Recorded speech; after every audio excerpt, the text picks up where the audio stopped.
common sense goal a reality. Thank you very much.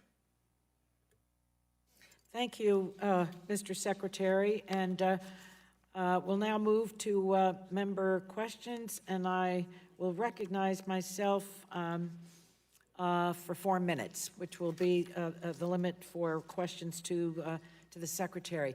Mr. Secretary, we know that on February 24th, the acting director of OMB, what was requested, the appropriation of $1.25 billion for emergency funding for the virus. Is that what you requested of OMB? So the actual total supplemental authorization would be $2.5 billion. We proposed half of that to be covered. The new funding is $1.25. I do want to emphasize, as I've told the appropriators, that was meant as a suggestion of a way to fund half of it, but if Congress decides there are other approaches, we're not wed to that. What exactly does that cover? And is it anticipatory? Now, yesterday the CDC said we need to be prepared. Essentially, we need to be prepared for a much larger spread of this virus in the United States. So, is what has been requested in emergency funding to cover a broader plan, or is it on the figures that you just gave us? So it is to cover expenses that we believe are appropriate for 2020. So this would go through the end of 2020 fiscal year, and then we would work with appropriators on any adjustments to 2021 appropriations in the weeks and months ahead as we continue to learn on a daily basis about the spread of the disease. Core investments. First, surveillance, expanding our surveillance system for novel. I have some other questions. Oh, sure. So, okay. But I'm happy to walk you through the 5 key critical success I read areas. the entirety of your printed statement. I want to turn to the status of drug pricing policy proposals. If you could just say yes or no, it would be great. Have you finalized a policy ending drug rebates to middlemen in Medicare?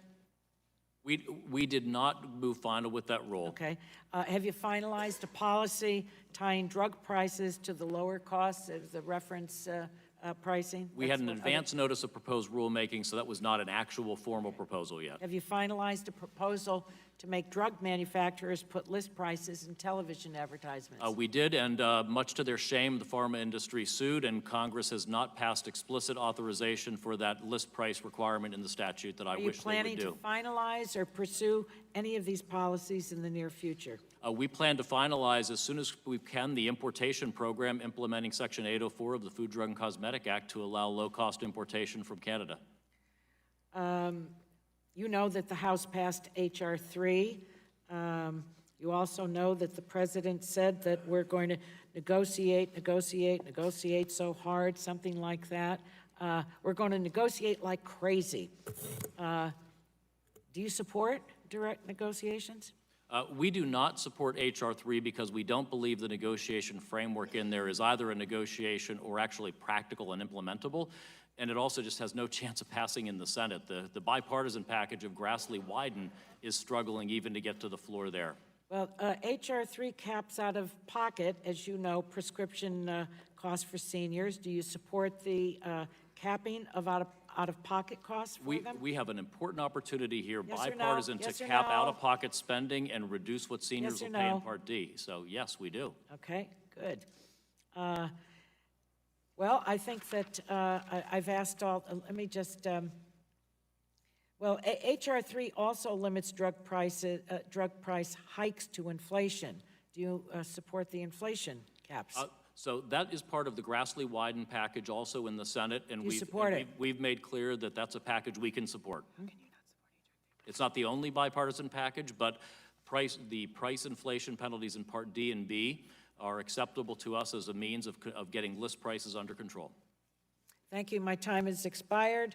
I now would like to recognize the ranking member of the subcommittee for his 4 minutes of questions. Thank you. Mr. Secretary, in December of 2018, the President signed 2 important bills into law that addressed maternal health and maternal mortality. The first bill, Representative Jamie Herrera Butler's Preventing Maternal Deaths Act, established a grant program for states to establish or expand maternal mortality review committees. The other bill, Improving Access to Maternity Care Act, required health resources, HRSA, to identify maternity care health professional target areas. So how have you used these bills? How is your agency building on the success of those two laws to ensure access to quality maternity care and prevent maternal mortality? First, could I thank you for your leadership on immunosuppressive drugs? I hope you saw that we put in the budget what you've long advocated for in terms of that coverage. Yes, you may say thank you. You're welcome. And on maternal mortality, also, the work of Congress really focusing on this critical issue. Too many women are dying either in childbirth, preterm, at childbirth, or postpartum. And so we have made this a serious part of the president's agenda with $116 million initiative, $116 million initiative with the $74 million increase that focused on improving prevention, quality improvement, postpartum health, and improving the data collection on that. So a four-part strategy that we look forward to working with Congress on coming out of the budget. Well, thank you for that. Republicans in this subcommittee in 2017 sent your predecessor, Secretary Price, a letter asking for HHS to update and release the pandemic flu influenza plan, and previously had not been updated since 2005. Can you describe how you are using the pandemic influenza plan as a guide in preparing for your response to this current outbreak of coronavirus? So as you know, I was one of the architects of the original pandemic plans back in the Bush administration. That work is foundational. That's what has set up our entire state, local, and federal preparedness program for any type of viral outbreak like this. And so it's really it is the blueprint for how we are operating today, including my role leading through the Emergency Support Function 8 under the National Response Plan, which is the doctrine that we've had in place now for 15 years. Let me just say, this committee did do work on H.R. 3 last October. There was concern from many of us that the negative effects on innovation and development would really be profound. And now we find ourselves confronted with this coronavirus outbreak where we know we need new antivirals. We know we need new vaccines. We know we need new monoclonal antibodies to help people who become ill. Can you just speak to the fact of, is innovation still important? Because we heard several times in this subcommittee and in the full committee that maybe innovation wasn't so important as getting cheaper drugs into people's hands. Innovation is vitally important, and that's why two of the key legs of the supplemental request are to develop vaccines and therapeutics for this novel virus. One of the challenges with H.R. 3 is the sheer amount of money it would pull out of the system. And I'm not a believer that if you pull any money out of the drug industry, it's catastrophic or impossible. But the sheer amount would materially impact the bringing forward of drug therapies for Alzheimer's, for arthritis. Just go through the list of therapies that you need to incent or you won't get them. Yeah, and interestingly enough, the Alzheimer's drug that was withdrawn a year ago, I'm reading, is now getting a new look at different dosing schedules. And again, work like that's not going to happen if we don't value innovation. Well, Secretary, I thank you for being here, and sort of look forward to the second part of this hearing. I yield back. The BARDA biodefense budget has also been cut. Now, glad to recognize the chairman of the full committee for his 4 minutes of questions.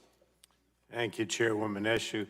Mrs. Secretary, I thank you for appearing before our subcommittee today, but I continue to be upset by the Trump administration's decision to ask the court to strike down the ACA in the Republican lawsuit that is seeking to declare the entire law invalid.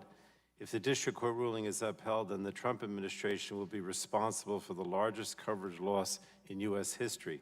Over 20 million Americans would lose their coverage, raising consumer costs and making life-saving health care unaffordable for American families, and it would eliminate protection for pre-existing conditions, adversely impact the Medicare program, and end Medicaid expansion. So I've sent you 3 letters now, including one in April of last year, requesting any analysis, study, assessment, or reports regarding the potential impact if the entire ACA is found to be unconstitutional. And for almost 2 years now, I've repeatedly asked for any documents relating to any contingency plans in place in the event the ACA is found unconstitutional. Only last week, I received a 1 and 1.5 page response that answers none of my questions, frankly, and the documents produced so far to the committee answer none of these questions. So I'd like to submit to Madam Chair my letters and the department's response in the record. I'd ask unanimous consent. So ordered. So really, I've got 2.5 minutes here, Mr. Secretary. I think the American people have the right to know what the administration's contingency plans are, given the president asking that this entire law be declared invalid. Maybe you just have to answer yes or no. We'll see. I only got 2 minutes. Secretary, has the department conducted an analysis to evaluate the impact on individuals with pre-existing conditions and their access to affordable health insurance if the ACA is found unconstitutional?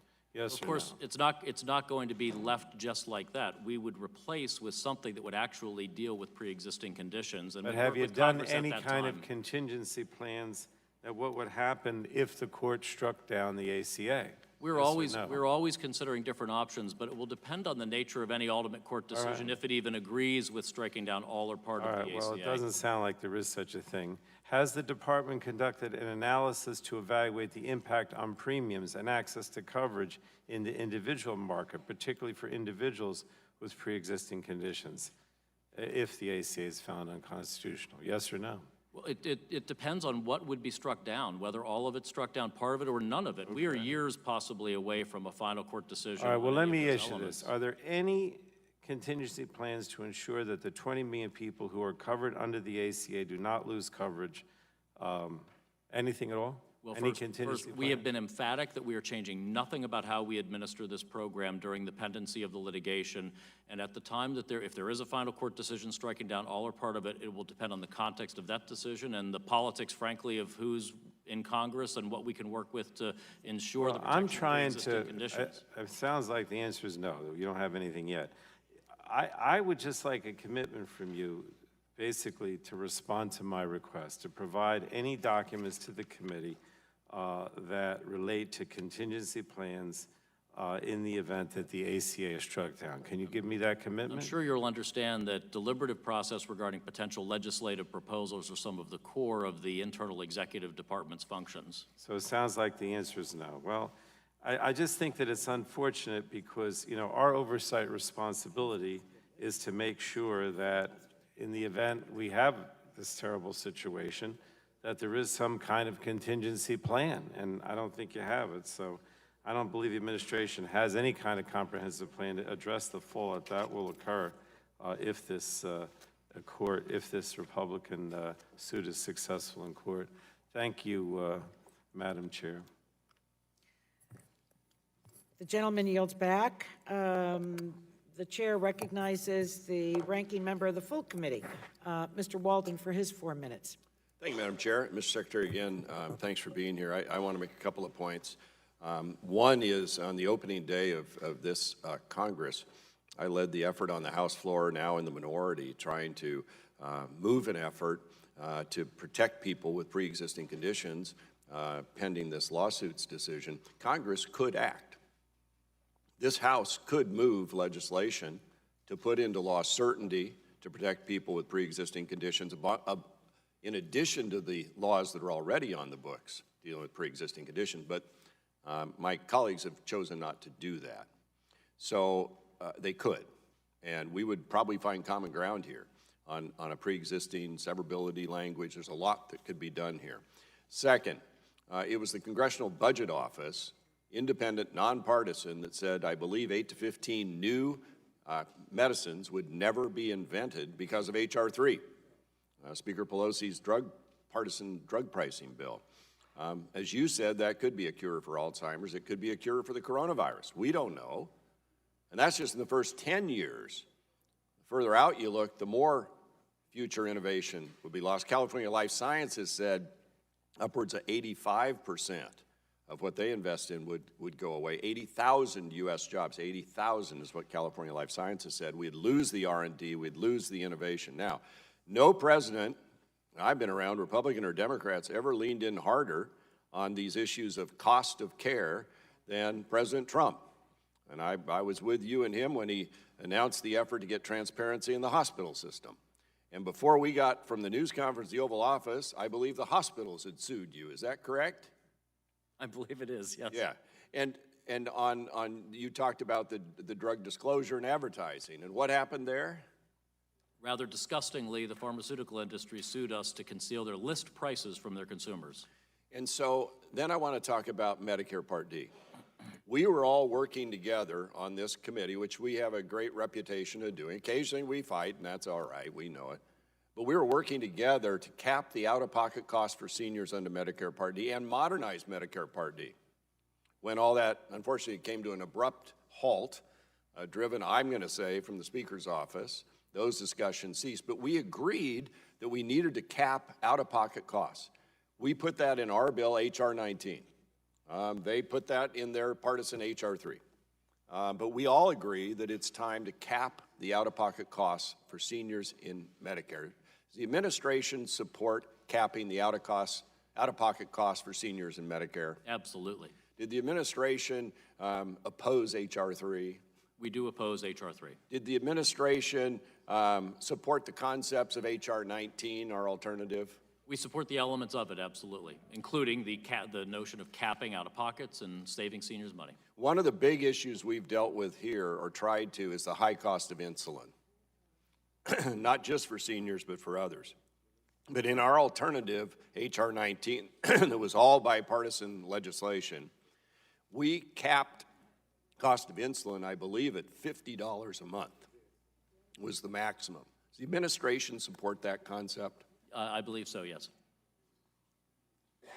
So going forward, are you hopeful that the Congress and the administration can get together on a plan the president can sign that can become law that would actually reduce the costs of pharmaceutical drugs in America without driving innovation away? Yes, I have said the administration is the most flexible party here. Republicans, Democrats, Senate, House, get list prices under control, lower out-of-pockets, and give the drug plans the real incentive to get drug prices down. H.R. 19 contains about 80 or 90% of the Wyden-Grassley bill. We think we're with you. We think we can get there if we can just put the partisan weapons away. Thank you, Mr. Secretary, and I yield back. Gentleman yields back. Pleasure to recognize the gentleman from New York, Mr. Engel, for his, is it 4 minutes? 4 minutes of questions. Thank you, Madam Chair. Secretary Azar, the state of New York was extremely disappointed to hear that CMS has denied the state's request for a renewal of its Delivery System Reform Incentive Payment Program, known as DSRIP. When the program was first approved, CMS and HHS insisted that New York include targets for the state's Medicaid program that would incentivize providers to move away from fee-for-service toward value-based payments. New York's health care community has made progress in doing just that, receiving double-digit reductions in preventable hospital readmissions while saving the federal government billions of dollars. The request for additional time and continued investment of those savings in DSRIP was to move closer to exactly what CMS and HHS have been saying the federal government wants everyone to be doing. So in light of that, why would CMS and HHS want to stop supporting these successful efforts to achieve the very goals that the Trump administration has been saying that it has for health care? So will your department commit to meeting with the state of New York to discuss how these reforms are sustained into the future? I'd like a yes or no answer if I could get it. Yes, I'm not familiar with that particular program, but you're right, we do support value-based transformation in our programs. I don't know the particulars of why CMS has had difficulty with New York, but yes, we'll be happy to sit with New York. Okay, and I'd be happy to sit with you as well. Thank you. Discuss it.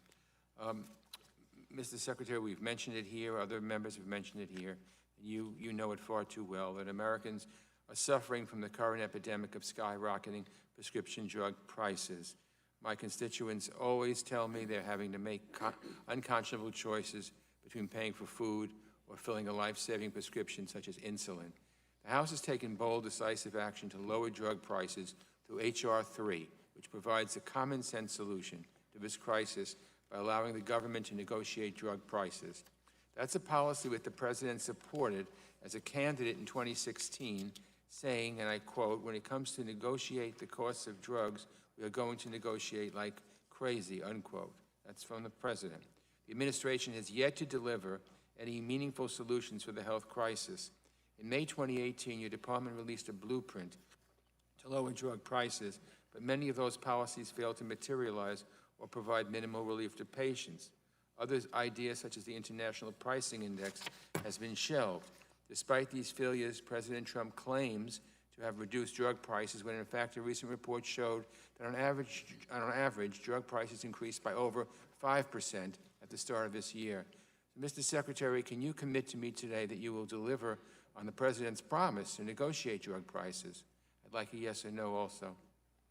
So we support bicameral, bipartisan legislation that would get through, and there are many principles in H.R. 3 the President is supportive of, but it has to pass both houses of Congress. And at the moment, H.R. 3 doesn't have a chance of seeing the light of day in the Senate, and so we need to work together to see if something can get through both chambers. Well, I'm sure if the President asked Mitch McConnell to put it on the agenda, he would. I don't think so. There are plenty of things that we've passed in this House that unfortunately the other body hasn't done, and the President seems to be right along with it. So I just think it's another example of the administration's broken health care promises to the American people. I just think that we need to get those prices of drugs down, and we need to have not empty rhetoric, but true facts. And I yield back the balance of my time. The gentleman yields back. Pleased to recognize the gentleman who was the former chairman of the full committee, Mr. Upton of Michigan, for his 4 minutes. Thank you, Madam Chair. Mr. Secretary, welcome. Big time. So as you know, this committee on a unanimous vote passed 21st Century Cures, as we call it. When I was chair, we expedited the approval of drugs and devices, and I would suspect strongly that your testimony that we had a record number of generic approvals is a direct result because of what this committee did. We also added some $45 billion in health research over a 10-year span. And frankly, we asked the question of the agencies as we worked on this legislation, what is it that we could do to help you make sure that we hit these targets of faster approvals of drugs and devices? And so whether it was the FDA, the CDC, and others, the NIH, obviously, they gave us an answer, and we delivered.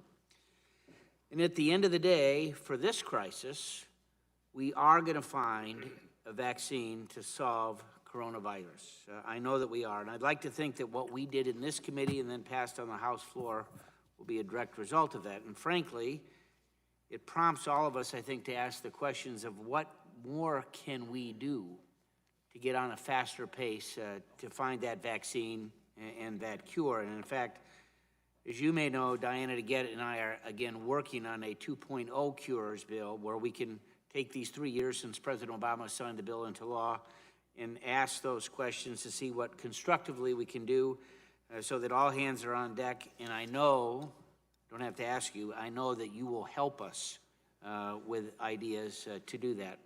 Question that I have is a containment in the very first step in responding to any outbreak of coronavirus. We've seen that around the world now. And statements from yesterday indicate that the CDC said it really isn't if, but when it gets to a larger numbers here in the United States. I've always believed in the adage that if you're going to do something, better do it right the first time because you're not going to find a second. And and you want to make sure that pay me now or pay me later. So we need to have the right numbers as it relates to fighting this terrible disease. Is the $2.5 billion, is that a floor? Is that a suggestion, the $2.5 billion that you requested? We have described the request as at least $2.5 billion for 2020 money, and then work on 2021 money as we see the situation develop over the weeks and months ahead. So I know that we're waiting for precise details of where it's going. Are any of those dollars envisioned to include the contingency of what China has done as it relates to regional quarantines?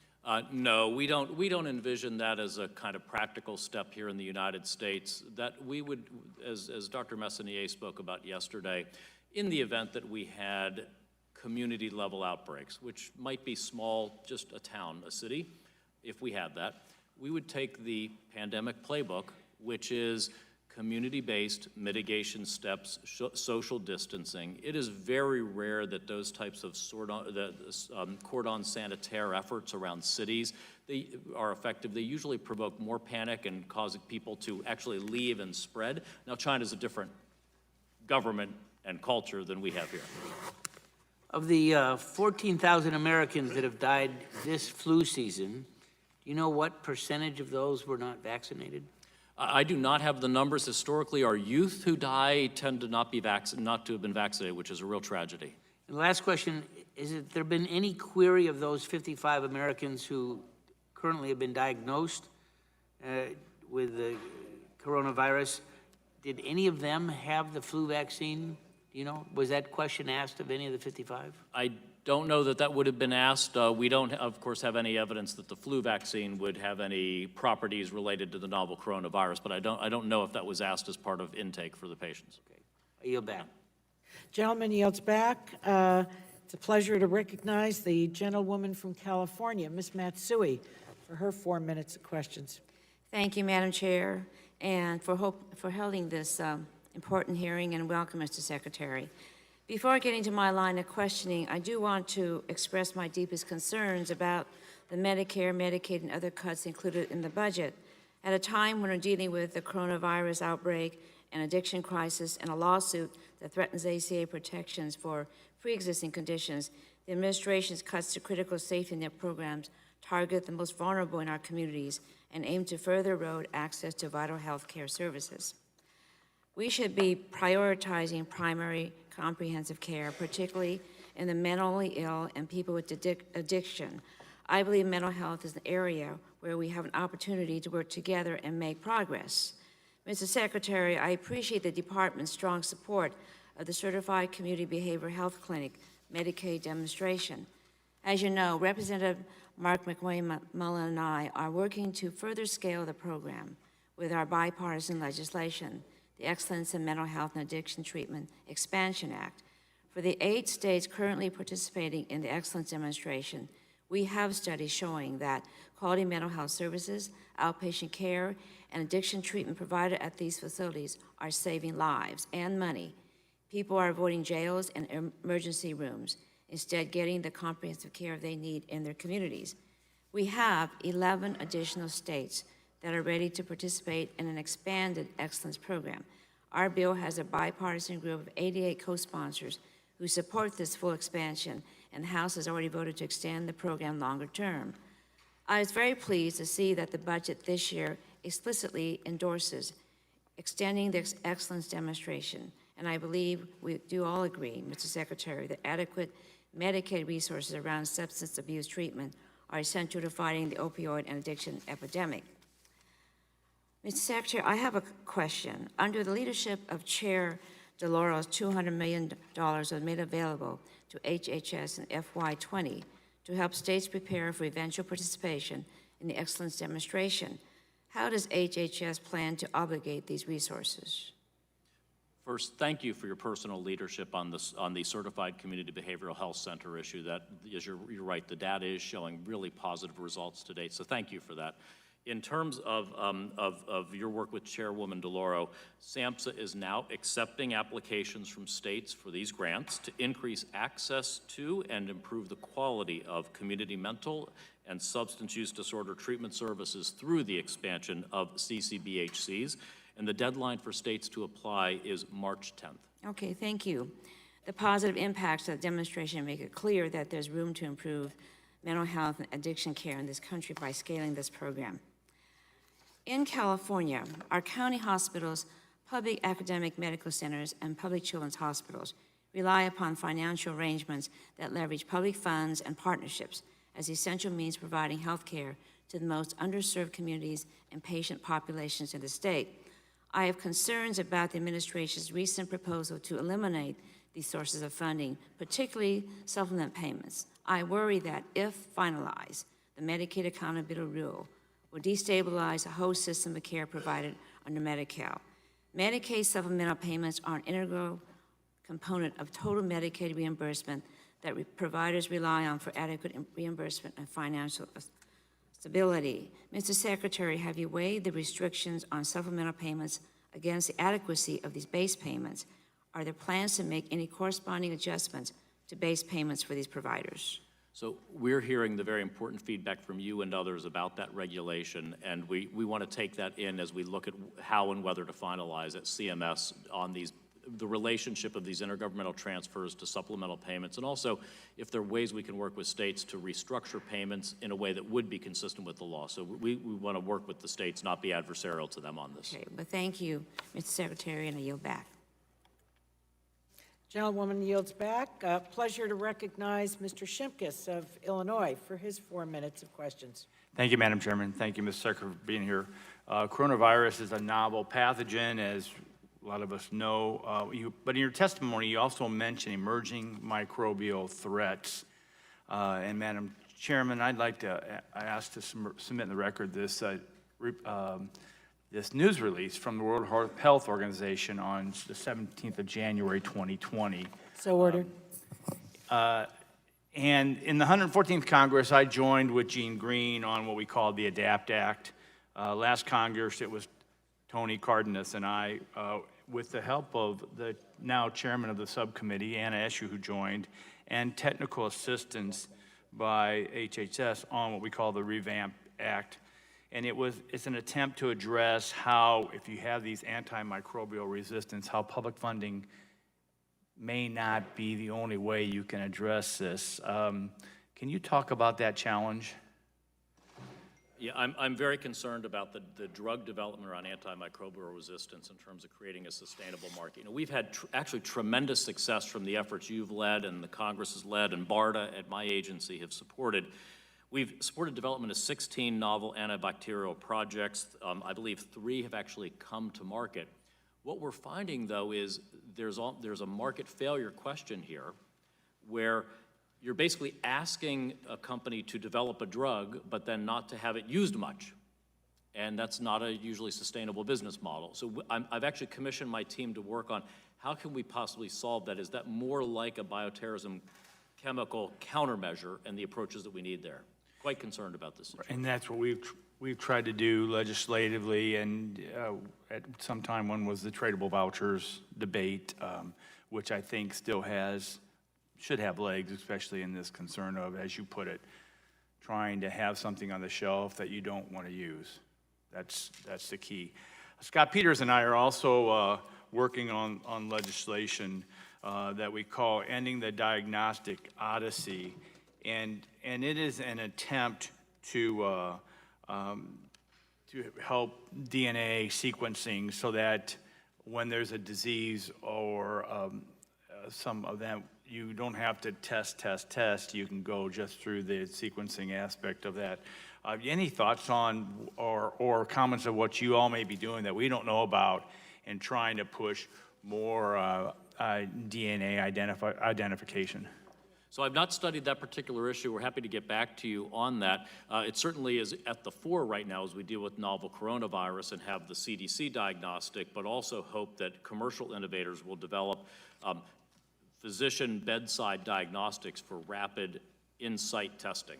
Yeah, and this is timely. Well, obviously it's timely because of the threat that we're all concerned about now, but it's also Rare Disease Week, and a lot of that community is looking for this as a novel way, especially on that, what we call that diagnostic odyssey, where they just, and we see that with people who are struggling with just types of cancer and trying to identify the right treatment early versus what I would say sometimes is a trial and error method that is very damaging to the health of the patient. And with 30 seconds left, I wanted to just briefly, and it's been asked a little bit before, you all do support Medicare D reform, is that correct? Oh, absolutely. It's a real opportunity for seniors.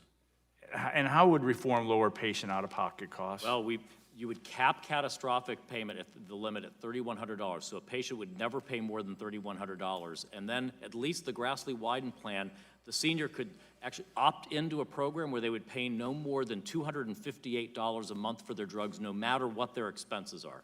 Amen. Gentleman yields back. The gentleman from Maryland, Mr. Sarbanes, is recognized for his 4 minutes of questions. Thank you, Madam Chair. Secretary Azar, you certainly know that the popularity of e-cigarettes has recently led to an unprecedented surge in youth tobacco use, and it's bringing back with a vengeance the tobacco epidemic in this country we've worked so hard to curb. It shows why we have to improve the law, and something that this committee has been working on. Unfortunately, the Trump administration is now proposing, as I understand it from the budget, removing FDA's oversight of tobacco products in favor of an untested agency that will take years to get off the ground, which threatens to set us back even further. I'm perplexed that the administration would decide to do this, remove FDA's authority, alter the agency's public health mission, which includes making, quote, tobacco-related death and disease part of America's past, not America's future, and by doing so, ensuring a healthier life for every family.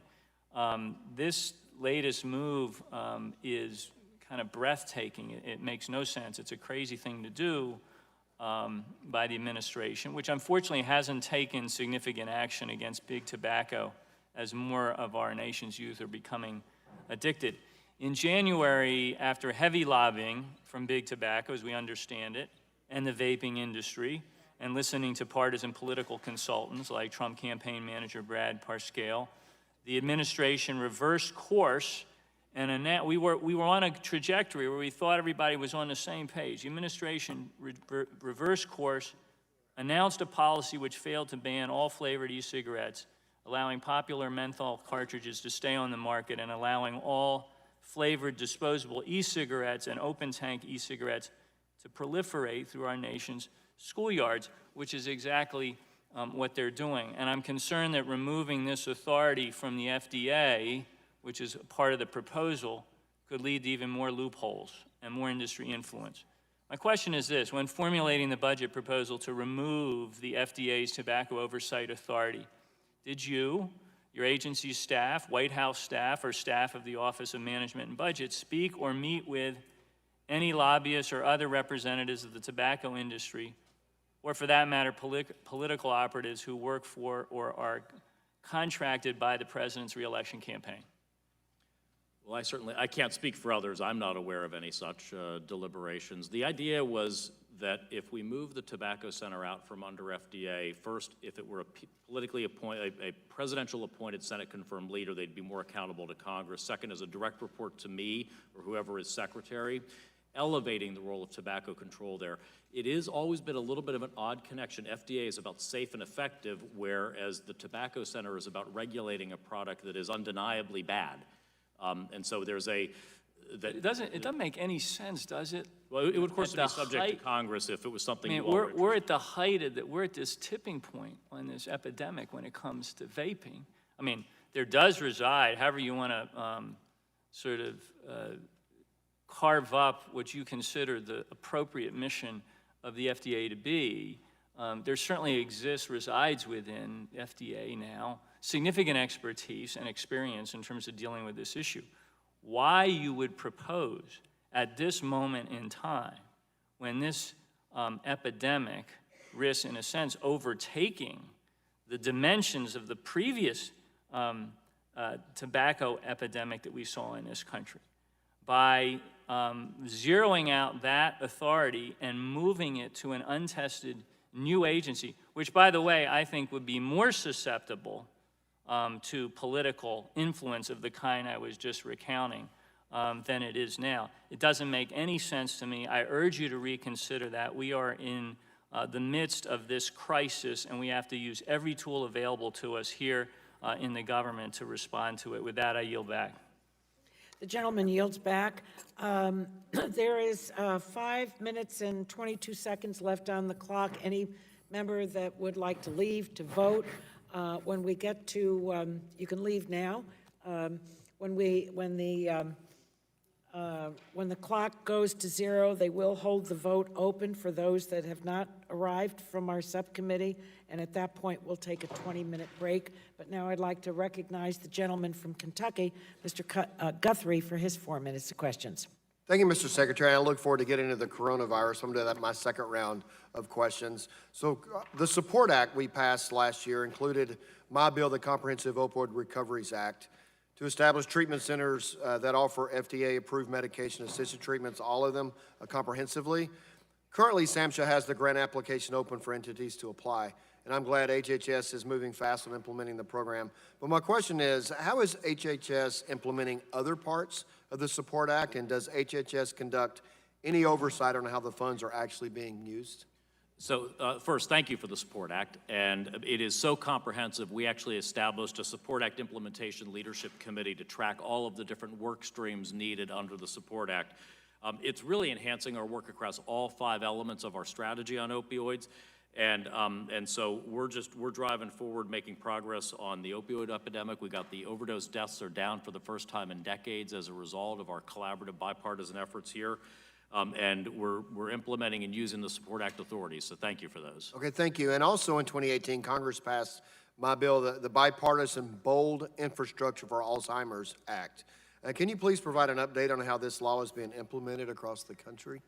So with that act, I'd want to, if I could get back to you in writing on that. I don't have all the details on that particular program. I apologize, but if I could get back to you. Okay, thank you. And then this is kind of technical from our role as ranking Republican on the O&I subcommittee for this committee, and this committee and O&I conducted extensive oversight, cybersecurity at HHS, including through technical audits conducted by GAO of cybersecurity controls at HHS operational divisions. So that says very technical. Last Congress, the subcommittee on oversight and investigations held a closed hearing in part because HHS failed to properly identify and address certain vulnerabilities.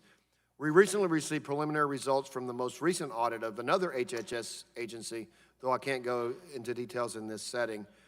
So my question is, does HHS have a point person who coordinates corrective actions on cybersecurity among all HHS agencies? And if so, we direct that person to continue to work with the committee on improving enterprise cybersecurity at HHS and ensuring that mitigations applied in one setting are consequently applied through all of HHS? Yes, we do. Our Chief Information Officer, Jose Arrieta, who works directly with me, absolutely is in charge of those issues. If I could go back to your previous question, I'd misheard on the BOLD Act. On BOLD Act, yes. So I apologize on that.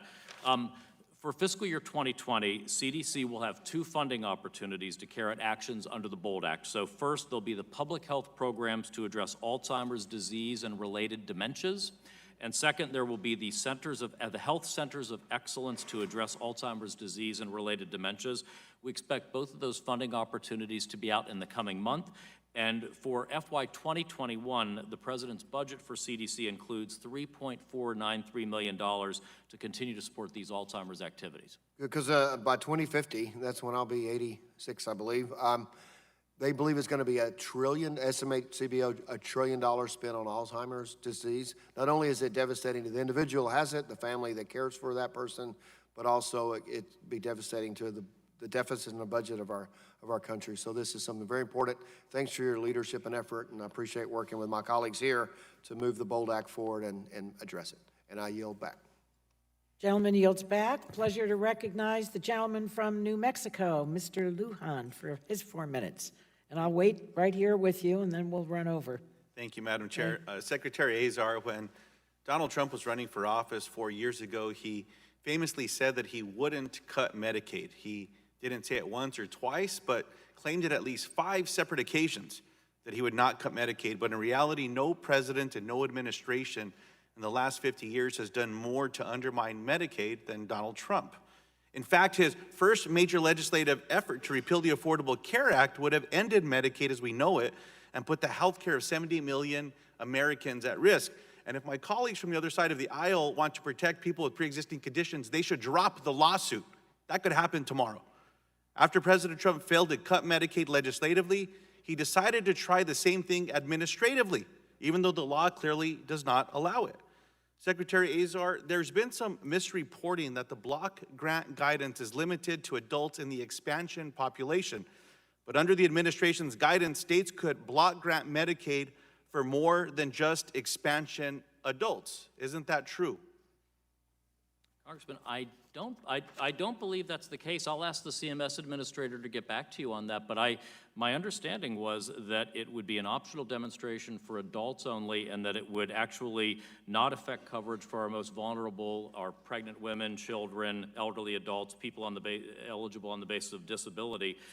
But I'll ask Administrator Verma to get back to you on that, because that is not my understanding. Let me jump into this. I'm glad that you pointed that out, because I believe that there is a concern here, and I hope that you would agree with me if that's your understanding, that you do something about it, Mr. Secretary, because the Center on Budget points out that people that are low-income parents, women who are pregnant, and people with disabilities who are covered through Medicaid expansion could be included in what I will describe as the President's illegal block grant guidance.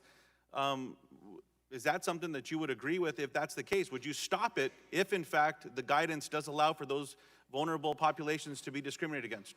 So I have been under the view that it does not affect coverage for our most vulnerable populations. It doesn't allow them to strip benefits, strip eligibility. Essential health benefits have to be covered. You can't change eligibility. You can't cap or limit. So, Mr. adult Secretary, enrollment. if I may, just for clarification, because it sounds like we're on the same page.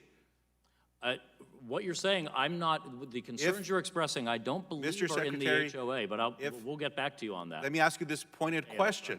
Yep. If, in fact, the President's Medicaid block grant program does allow for those folks to be thrown off and get caught up in this, will you stop it? Well, we're not going to approve plans that allow people to be thrown off because it can't change eligibility. Let me ask the question one eligibility. more It's not time, part because it of the sounds like you're program. getting there. Mr. Secretary, if in fact vulnerable populations like pregnant women, families, those that are disabled, are subject to this rule where they could be block granted, will you stop it?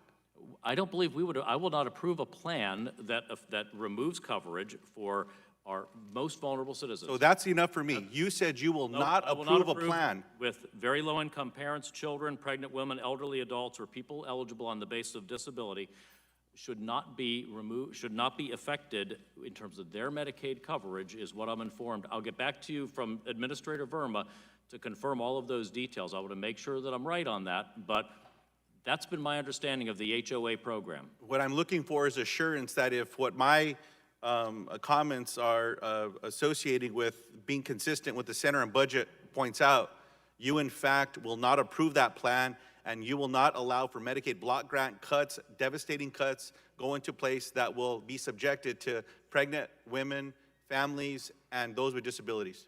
The categories that I mentioned before are ones that I do not believe are subject to it, and plans should not be approved if they would harm eligibility for those individuals. So if the Center on Budget's assessment is correct, you will not allow that to go in effect? I do not believe their assessment or description of the program is correct, and I've said I don't expect that I would approve any plan that would harm our vulnerable populations. It is a healthy adult opportunities under Medicaid expansion, but we'll get you any clarification on that afterwards. Well, thank you, Appreciate Madam you Chair. raising that to me. There's a reason that most of us in this Congress have opposed Medicaid block grants. These are devastating programs. It's another effort to undermine Medicaid and to continue to cut the program, which President Trump promised he would not. This is another example of where he is. And with that, I yield back. The committee will now recess for approximately 20 minutes. So hold on to your seats while you stand up and stretch, and we race over and come back. Sounded like the secretary said yes, Ben Ray.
take a quick second to check it out. Yeah, let me get, try to get a second to check it out. Yeah, just a quick second.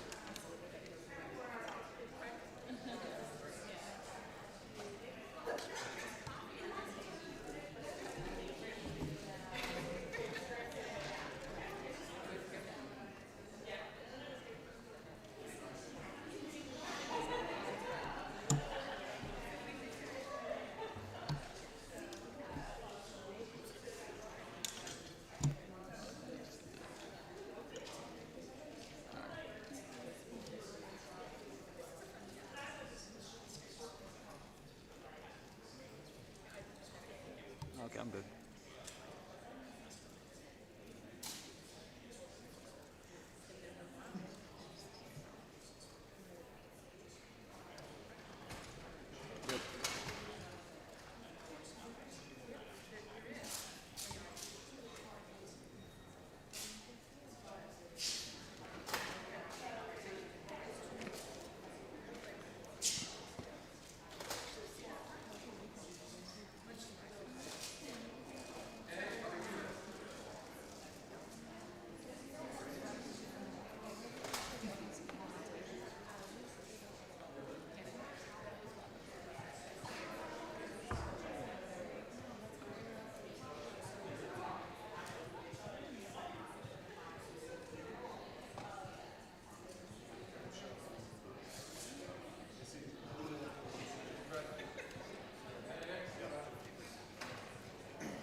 The subcommittee will come back to order. Thank you, Dr. Azar, for your patience. And I now would like to recognize the gentleman from Virginia, Mr. Griffith, for his, is it 4 minutes? 4 minutes of questions. Thank you, Madam Chair. Appreciate you being here. Thank you so much. The President and your agency have expressed concerns with the middlemen in the drug supply chain, pharmacy benefit managers, PBMs. Over time, PBMs have morphed into under-regulated entities with opportunities to exploit their position in the middle of the drug transactions in the U.S. For example, according to a new report from XIL Consulting, which is run by a former Express Scripts executive, PBMs benefit from an obscure fee known as direct and indirect remuneration, DIR. I know you're familiar with that, at a rate exceeding 500% per prescription as compared to the average administration fee. Last year, the administration proposed a rule to address these DIR fees, but later withdrew it. Do you still have plans to implement accountability measures for PBMs? And if so, what does that regulation look like? So I remain very concerned about the DIR fees and their impact, especially on America's community pharmacists as well as independent specialty pharmacies. So the reason that we did not finalize that rule, and we were very transparent at the time, was the concern that if we forced the DIR fees to basically go through to the benefit of the patient, that could cause an increase. The middlemen would jack up the Part D premiums for our seniors, and that was the concern, and the President just has been adamant that he does not want to run the risk of Part D premiums going up. So it remains a priority for the administration to deal with this issue. If we ever could legislatively, that would be useful also. Well, and as you know, I would love to have a legislative solution, but we thought this might be a good test case to do it with that. Maybe even through, if we could get bipartisan, bicameral drug pricing legislation, that might be a vehicle to have that in there. It might be, and let me ask you this. There's been some mention earlier today of H.R. 3. I raised the concern, and then later it was raised by the Congressional Research Service, that the bill as written is just blatantly unconstitutional. Have your lawyers advised you that that's the case in their opinion as well? I've not had anyone study the constitutionality issues on H.R. 3 about the penalty amounts and whether that would work. So I haven't seen any analytics on that. Well, anytime they want a discussion on it, I'm more than happy to facilitate one. Let's talk about opioids, because I only have a little bit of time left. Over the past few years, there's been a lot of talk about how they're prescribed in America and how pain is medically managed in general. And I will tell you that I thought we were on the track of getting our healthcare professionals to back off of giving out so many opioids for pain. But I have a friend who is currently undergoing some procedures, and we were talking yesterday about how they had given her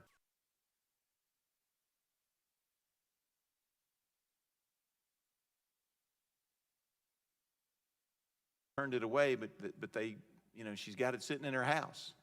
What has this administration and HHS done to reduce the overprescribing of opioids? So we've actually, through the CDC, put out guidance to professionals on appropriate prescribing. We continue to work on even further titrated by different pain areas on what the best guidance is to do that. It's distressing to hear that. We've seen, though, an over 25%, I believe, decrease, maybe 30% decrease in the opioid prescribing of legal opioids to date since the president took office. So we're making progress, but of course, it's disturbing to hear any pockets like that. Well, look, it's going to take time, but we can't, just because we've started to solve the problem, we cannot think it's solved, and we cannot take off the gas pedal and trying to make sure that we don't overprescribe, and then with that, we deal with this issue. It's very serious in my district and many others. I thank you very much, and I yield back. Gentleman yields back. The chair is pleased to recognize the gentleman from Oregon, Mr. Schrader, for his 4 minutes. Thank you very much, Madam Chair. Thanks for being here, Secretary Azar. Appreciate it very, very much. I'm going to leave my coronavirus questions to the next panel, but we do want to make sure the CDC is fully funded, and a little concerned about the original budget. Glad to see some changes coming forward. My questions, first question's on Medicare Advantage. It's a huge program in Oregon and many, many states. Leverages our federal tax dollars to maximum advantage. Most Oregonians, most seniors get a lot of their prescription drug coverage from Medicare Advantage. Very concerned that this administration, and frankly others, have tended to try and cut Medicare Advantage programs. I think that's foolhardy. The whole goal here is to actually make sure that these savings from the Medicare Advantage are plowed back into making sure there are more benefits that are covered, better prescription drug coverage, and expanding it to a larger universe. So could you give me some assurance you're going to continue to, this administration, you will try and continue to improve the Medicare Advantage program and not take away the savings that can be plowed into more benefits for folks? No, absolutely. So I'm actually under direct orders of the president in his Medicare executive order to enhance and protect Medicare Advantage, exactly the things you're talking about. Offer more supplemental benefits, make sure people make those plans as attractive as options for people as possible. All right, just saw guidelines on reducing caps and that sort of thing that made me nervous about what the intent was. Second question's on the proposed Medicaid rule.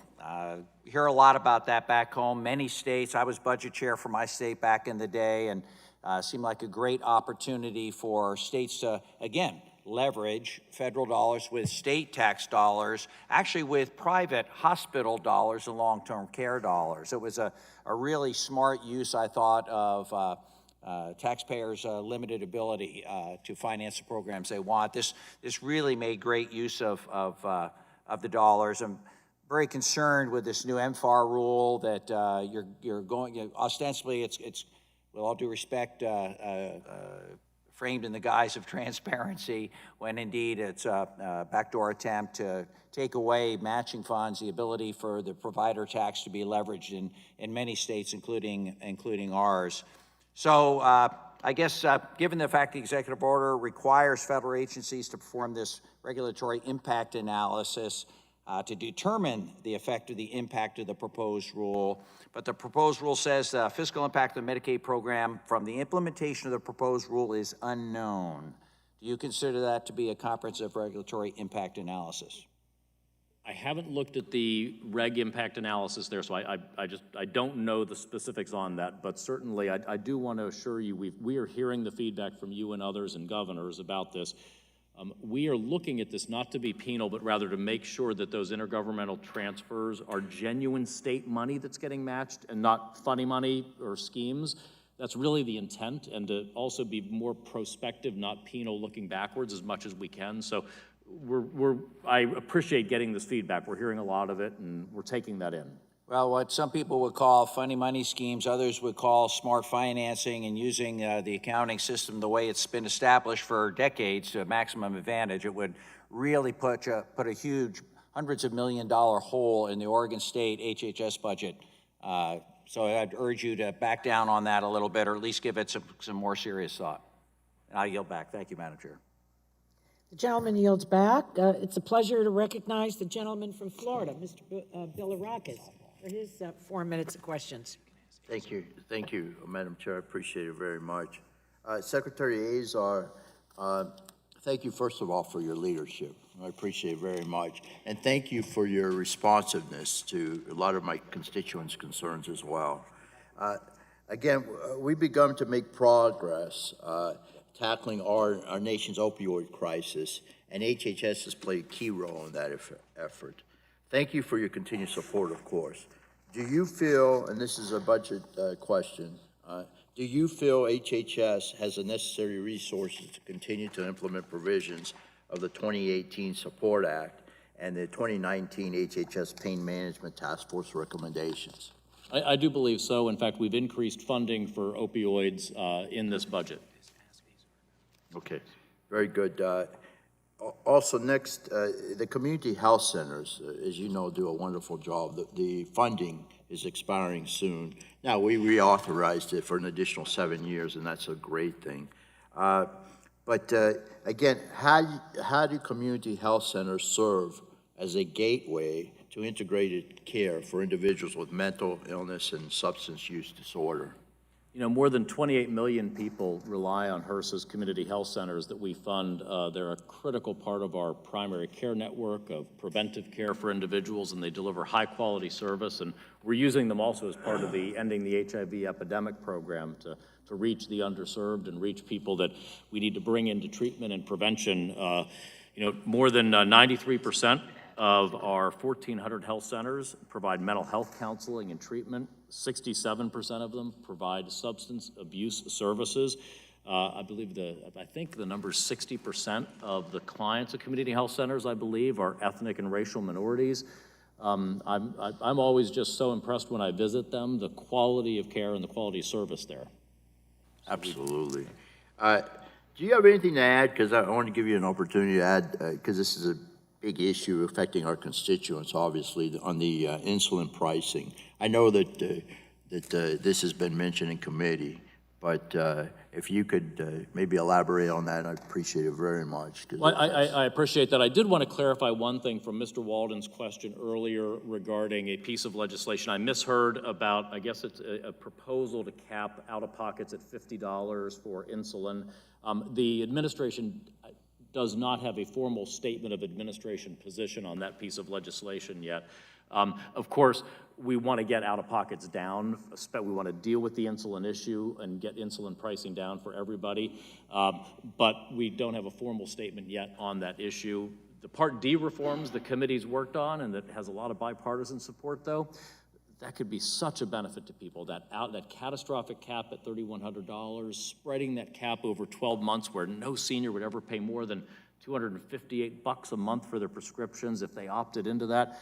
What an incredible thing we could deliver for America's seniors if we could get bicameral, bipartisan action on that. Absolutely. Well, thank you for clarifying that, and of course, we'll follow up with you because, again, this is a big issue affecting our constituents. How does the budget address school safety? I don't have much time, do I? How does the budget address school safety and the mental health needs of our students? So we fund Project Aware in here, which is a really important school-based school safety program for mental health services. We have Healthy Transitions funded, which improves access to mental disorder treatment and related support services for youth. We have the Safe Schools Framework Implementation Toolkit to help educate teachers and administrators to identify kids in crisis who need mental health intervention. That's part of it. Good. Okay, thank you very much. I appreciate it, Madam Chair. The gentleman yields back. It's a pleasure to recognize the gentleman from Massachusetts, Mr. Kennedy, for his 4 minutes of questions.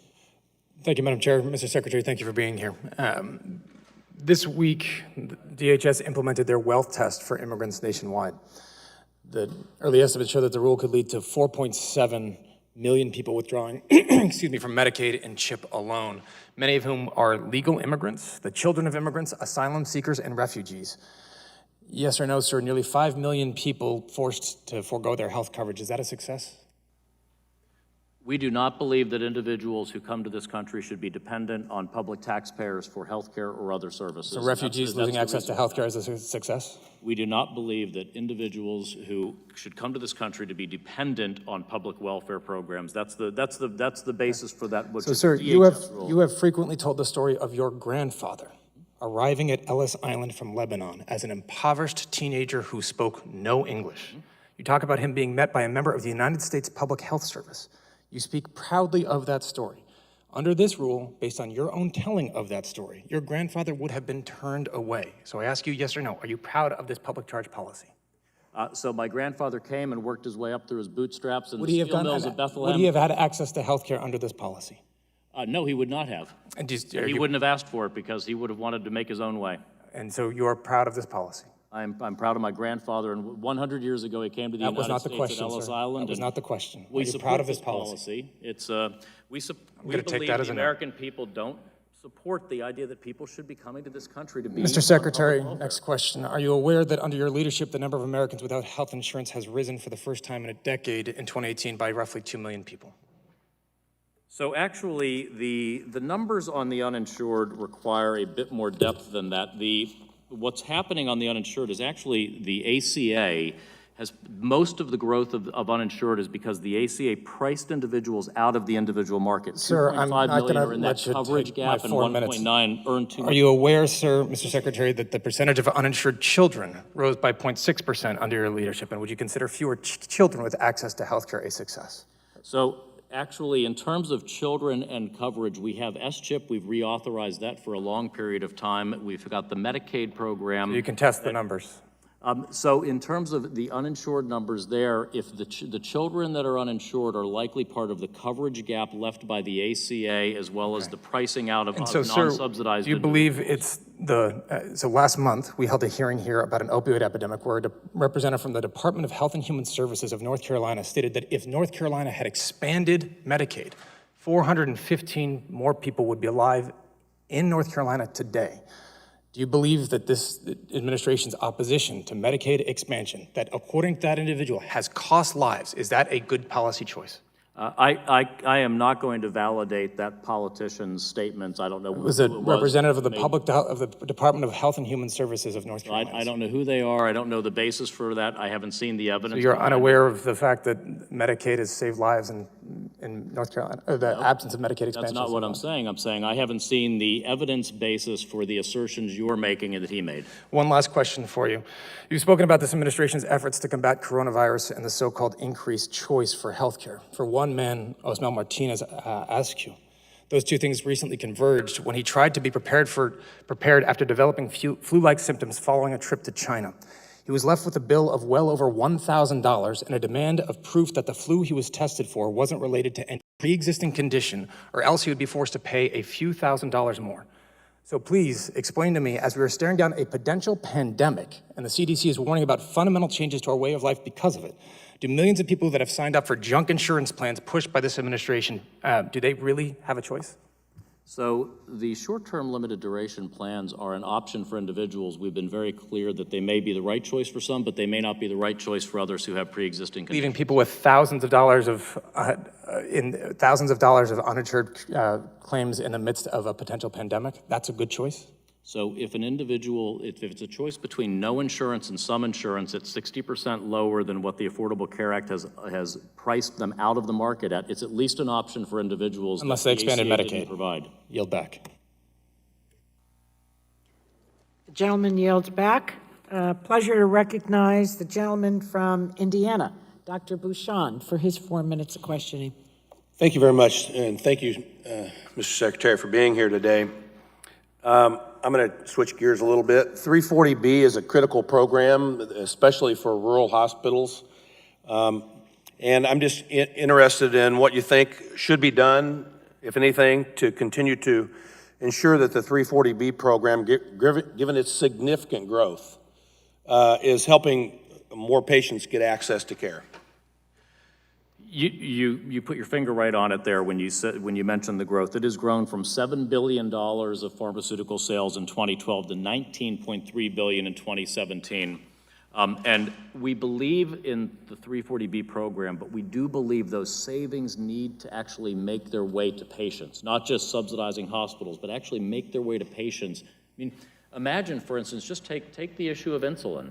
Hospitals often acquire their insulin at an extremely low price, but they don't have to necessarily pass those savings on to the patient that they're serving as an outpatient.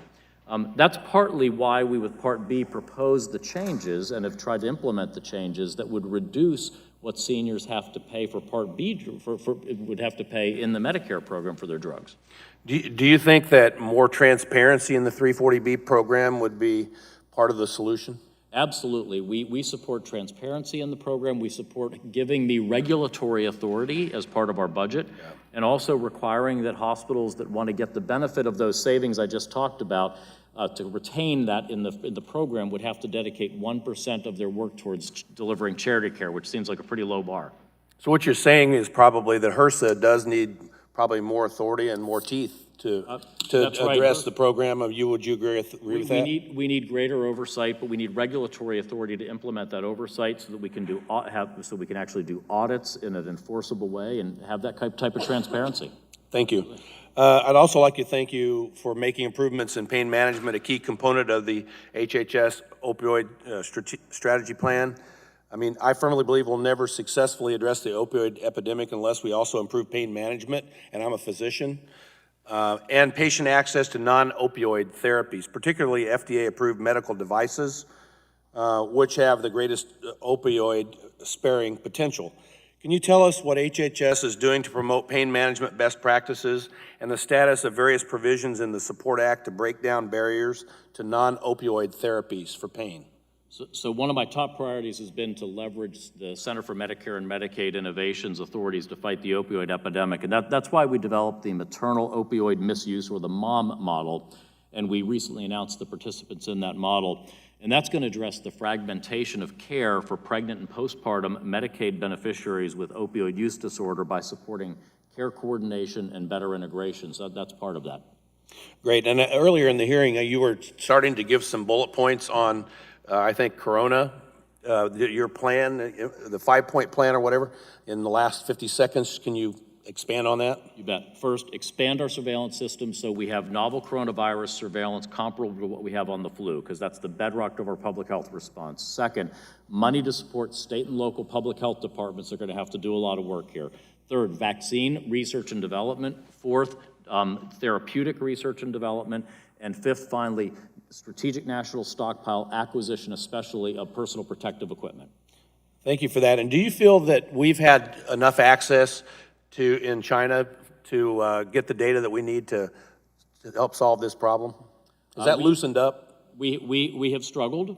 The World Health Organization, Gore and team, has now completed its mission. We're awaiting its report. The initial reports I have is that team felt they were getting access to information and evidence, but I want to see the final results of that. Okay, thank you, Mr. Secretary. I yield back. Gentleman yields back. Just for the record, HHS has existing oversight authority of 340B, and it's my understanding that RISA has conducted 1,300 audits of the program. So the courts actually have said we do not have the ability to implement regulations. So that we're without not those talking about that. They were talking about audits, and so that's why I wanted to get this on the record. Look at your audits and see what's in them. It's under the control of your department. I now would like to call on or recognize the gentleman from California, Mr. Cardenas, for his 4 minutes. Thank you very much, Madam Chair, and appreciate the opportunity for us to have this oversight hearing. Secretary Azar, thank you so much for being with us. There's an opportunity for us to ask you some essential questions in fulfilling our oversight duties. And last time you were here before us for a budget hearing, I asked you about your agency's role in the horrifying practices of separating children from their families. Today, I would like to ask you about other ways that the administration is impacting families, both in my district and throughout the country. I'd like to ask you about an issue that is frightening families in my own district. I'm, of course, talking about the for-profit company's proposal for a detention center in my district, a proposal approved by HHS and that wants to use our federal tax dollars to put a facility there to have children in a prison-like setting. Vision Quest, the company that received these funds from your agency, has a history of alarming reports and stories of abuse within their programs right here in this country. These stories include descriptions of excessive use of physical restraints and isolation, verbal abuse, food deprivation, humiliation, and intimidation, and even deaths. And this is all about them having children in their care. As part of the due diligence of your organization, would officials within the Office of Refugee Resettlement be aware of these types of violations before awarding a contract to such a company like Vision Quest? I don't want to endorse the statements that you've made regarding that entity because I do not know the particulars of that entity or the allegations that are being made there. So I want to be careful that I'm not endorsing that, but Okay, I go ahead. I would expect that it would be part of any grant review of any grantee to examine their past history, treatment of children. I would absolutely expect that, yes. Okay, if you could please report to this committee if any of the grantees, such as the one that I was talking to, if there's any evidence within the department of any valid situations with an organization such as an organization that would be entrusted with federal funds to house children. Okay, thank you.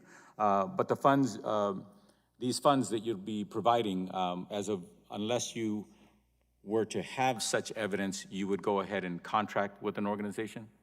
Well, that's how, as you know, the Unaccompanied Alien Children program runs, is we hire grantees that run permanent, hopefully permanent, state licensed facilities that care for children until we can place them with sponsors. That's really what the system Congress set up. That's what we run. Thank you. And the city of Los Angeles is in the process of solidifying their ordinance as to whether or not they're going to allow private entities to use federal funds to house children. I have another issue I'd like to discuss with you. I want to turn to the issue of impacting American families, especially vulnerable children throughout America. In your written testimony, you speak about the importance of promoting adoption to give children the stability and love during their childhood. You speak about prioritizing adoption, but you neglect to mention the fact that right now in America, the agencies are turning away qualified potential parents because they are either LGBTQ or they happen to be of a religious minority here in America. This is in spite of the fact that LGBTQ parents are 7 times more likely to foster or adopt children than non-LGBTQ parents. My question is, in your efforts to identify and address barriers to adoption, can you tell me how eliminating data collection and reporting on sexual orientation over foster and adoptive youth and parents is helpful to furthering that goal? So the AFCARS, what you're referring to, I believe, is the AFCARS reporting system. And the original regulation contained 270 individual data points, 153 of which were new. And the states, there was significant feedback about just the sheer volume of data collection and expense to states, all of which is money that if we add more and more questions, more and more data collections, that's money the states can't use to actually assist with adoption and foster care placement. So it's really just an effort to streamline those data requests in there. My time's expired, I yield back.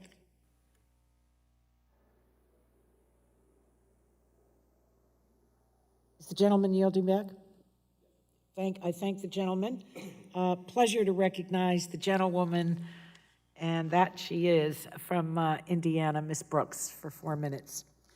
Thank you, Madam Chairwoman, and welcome, Secretary Azar. Thank you for being here. And thank you for pointing out that just this past June, the President signed PAPA, the reauthorization of PAPA, of which this committee worked very hard on in the last Congress, and we finally got it done in this Congress. I worked particularly hard with the chairwoman and the ranking member of this committee to try to make sure we improved our readiness and our response, and because the question of a pandemic is really not a question of if, but when. And I think most people, and obviously CDC is acknowledging that. One thing I'd like people who are listening to understand, the Global Health Security Index was recently issued, and the United States of America was first in the world out of 195 countries for prevention, detection, response, and public health. And also want to commend the administration for the National Health Security Strategy that was put in place for 2019 to 2022. I want to commend you for leading that work. But with respect to PAPA, I'm curious, how are you leveraging, how is HHS leveraging all of the new things that we put into PAPA? And then I have one I'd like to also ask you to address, because there are so many good things in your budget, but I am particularly concerned about a $200 million cut to BARDA. because BARDA has brought forth so many incredible innovation and the partnership that they have with the private sector. Given this proposed cut, what strategies are we going to put in place if BARDA is cut? So on the BARDA question, so that was, of course, in the budget before the coronavirus situation. And because Congress in the appropriations in December added, I think, $535 million of Ebola funding available in 2020, we were pulling forward some of our acquisition strategies from BARDA into 2020 around especially vaccine and therapeutics on Ebola. And so that created some offset. We may need to relook at that now, given some of the offsets proposed in the supplemental request. But that was meant to be somewhat because we had pulled forward some of those acquisition strategies to 2020. Okay, but the private sector companies who are our partners in developing the diagnostics, the therapeutics, the vaccines, and because the government is the customer for those products, is it fair to say then that BARDA and all of the BARDA professionals who are working in BARDA, is it fair to say that they should not anticipate with what is happening right now a cut in their funding? We would work with the appropriators as to whether the offset we proposed on the 535 Ebola to be part of the funding of the supplemental, if that happens. I can tell you from feedback this morning at the House Appropriations Committee, I think that may be unlikely from the appropriators. Because we still have Ebola in Africa, is that correct? We do, although fortunately it's definitely on the downswing on the epi curve at this point. But what we would do is use that money for acquisitions on Ebola, if that money remains there for Ebola in 2020 vaccines and therapeutics that we've got. But if not, we'd work with appropriators on making sure BARDA is adequately funded, certainly. And are there any other issues or any other strategies or framework that we provided in PAPA that you are using specifically right now to combat the coronavirus? On the coronavirus, I can't trace directly to the PAPA authorities, but for instance, our vaccine strategies are very much influenced by that in terms of recombinant DNA, the universal vaccine research that we're doing in the influenza case, as well as cell-based technology to bring domestic manufacturing capabilities here. I yield back my time. Thank you. The gentlewoman yields back. Just for the record, the gentlewoman asked about the $200 million cut to BARDA, and the Secretary responded.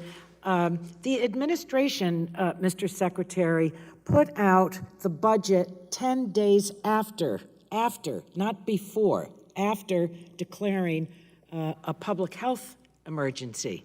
So your answer is really not correct on that. Well, I'm sure you understand the budget is locked in December, so it's already probably was printed by the date of the coronavirus outbreak.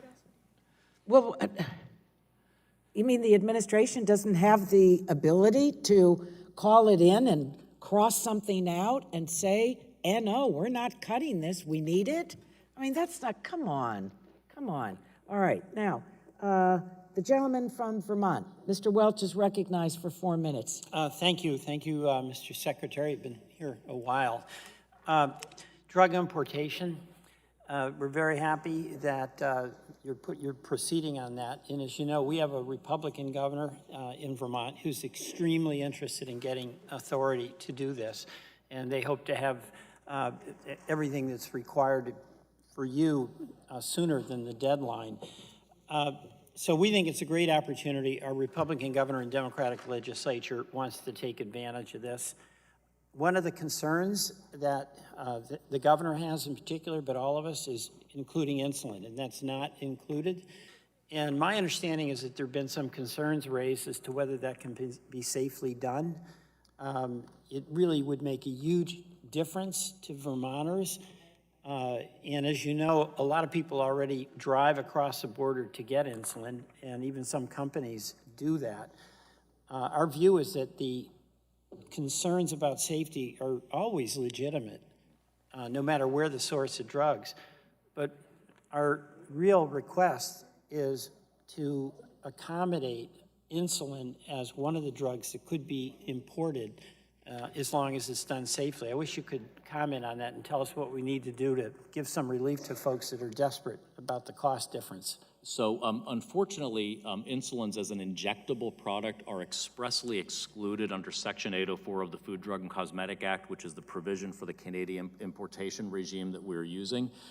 We have no objection to it. In fact, the second part of the importation program where a drug company could bring a product in with a new drug code and actually price it at a lower list price so that they could deal with their PBM, those middlemen contracts that encourage high rebates. That's open for all products, including insulin. So let me just understand, this is helpful.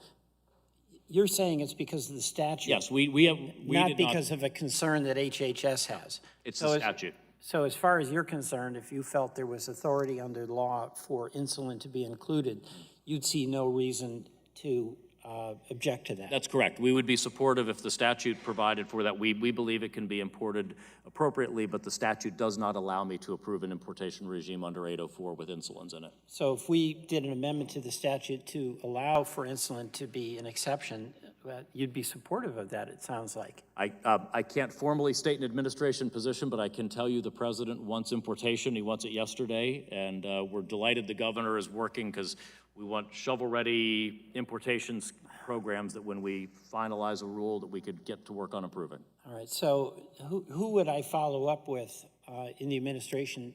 Probably sounds like you, but you might have to talk to the president about supporting what statutory provision may need to be included in order to allow insulin to come in. That would be huge, huge, huge for the governor of Vermont and for the people of Vermont. Happy to work with you on that, absolutely, and talk directly to the president with you. All right, thank you. And I yield back. Thank you very much, Mr. Secretary. Gentleman yields back. The gentleman from Georgia, Mr. Carter, is recognized for 4 minutes. Thank you, Mr. Secretary, for being here. I want to follow up on Representative Griffith's questions about DIR fees by the pharmacy benefit managers. And of course, as you know, the PBMs have squeezed out almost $4 billion out of pharmacies, out of retail pharmacies with these DIR fees. And the survey that was done by the National Community Pharmacists Association said that 58% of the independent retail pharmacists in this country don't expect to be in business in 2 years as a result of DIR fees, which of course should be of concern to all of us, but particularly to HHS and the delivery of healthcare services in our country. I just wanted to ask you, I believe you responded to Mr. Griffith by saying that the concern was the higher premiums with the insurance companies. As you know, 3 PBMs account for almost 80% of the market share in this country, and all of those PBMs are owned by insurance companies. How can we answer the question of whether those rebates that they are getting, the PBMs are giving, are going back to the insurance company that is also owned by the same company?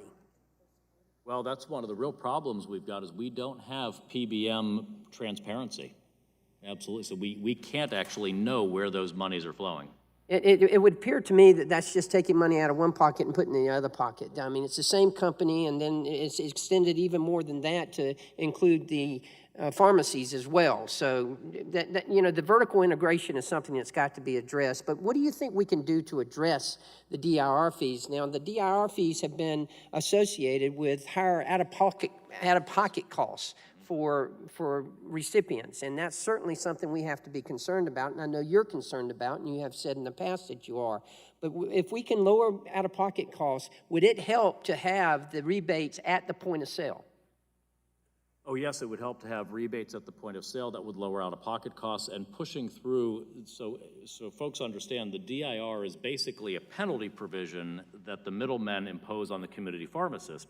But the patient is made to pay off of the full price when they buy the drug, and the pharmacy later may get this clawback of this penalty, but the patient doesn't get a refund of their out-of-pocket. Absolutely, and that clawback can take place almost a year afterwards, and sometimes 2 years after. Very unpredictable to the community pharmacy. They're struggling from this, absolutely. Absolutely. Now, I want to switch to coronavirus, and these are yes or no questions, if you could answer them for me. At this time, are you and others involved in preparing for a potential COVID-19 outbreak, doing everything you can to prepare for such an event? We are indeed. At this time, if you and others involved in preparing for a potential COVID-19 outbreak felt like you needed more money, would you have asked for it? I would have, and I have, and that request is there. Okay. At any time, if you and others involved in preparing for a potential COVID-19 outbreak need more money, will you ask for it? I will indeed. Absolutely. So it's not as to say that the amount of money that is asked for is proportional to the effort that's going to be put forth to prepare for this. That's right, and the president has made very clear in my own discussions with him as well as publicly that we want to work with Congress on an appropriate supplemental appropriation here, and we've said, it quite deliberately says at least $2.5 billion. We want to work with Congress. We've got to get that money and make sure that the Congress is satisfied with the funding also. As it should be the case. And again, and you find out that you need more, you're going to come back to us and we're going to approve it. We want you to have everything that is available that you need to prepare for this, and you're going to do that, correct? That's correct. Madam Chair, I yield back. Thank you, Mr. Secretary. Gentleman yields back. Chair recognizes the gentleman from California, Mr. Ruiz, for 4 minutes. Thank you, Secretary Azar, for being here today. As a father and a physician, I care very deeply about the physical and mental health of children, and also children while in the custody of the Office of Refugee Resettlement. And I'm glad my colleague, Tony Cardenas, brought that up because I'm also dealing with a similar situation in my district. ORR's website says their unaccompanied children program, quote, takes into consideration the unique nature of each child's situation, incorporates child welfare principles when making placement, clinical, case management, and release decisions that are in the best interest of the child. So let me get this straight because I definitely want answers. When determining appropriate housing for children in ORR custody, do you give grants to for-profit organizations with a documented history of child abuse? Again, I can't speak to that particular grantee that was raised before. We would give grants to for-profit and nonprofit without discrimination. So the caveat is those with a documented history of child abuse. I recently learned that in addition to the facility in Arleta, California, ORR is providing a grant to Vision Quest to open a 130-bed shelter for unaccompanied children in the city of Hemet, California, which I represent. Vision Quest is a for-profit organization whose history suggests that their focus is to make money rather than care about the well-being of children. This is exemplified by Vision Quest's very long history of keeping children in abusive and harmful conditions, which my colleague touched on. Dating all the way back to 1987, a report from the RAND Corporation found that, quote, the treatment methods used by Vision Quest were unorthodox and that activities engaged in by the youth posed unnecessary risk to their health and safety. Last year, the Associated Press reported that in 1994, the Department of Justice documented episodes of physical and mental abuse at a Vision Quest shelter in Franklin, Pennsylvania, including staffers pulling children's hair, using harsh restraints, choking minors, and even slamming them into walls. And in 2017, the city of Philadelphia had to end a contract with Vision Quest after state inspectors found that staff members had choked, slapped, and injured children in the facility. Secretary Azar, providing federal funding to a for-profit organization with a long history of child abuse is definitely not in the best interest of children. Are you familiar with these reports? I'm not familiar with all of those reports. Some of the allegations that you raised, I am familiar with. Of course, whether for-profit or non-profit is not the factor, but we want to ensure that any grantee. Thank you. A letter within the Department of Justice. Thank you. I appreciate that. I appreciate that. My question now. Gentlemen, be seated and speak from the microphone so that what you say can be properly recorded. Will do.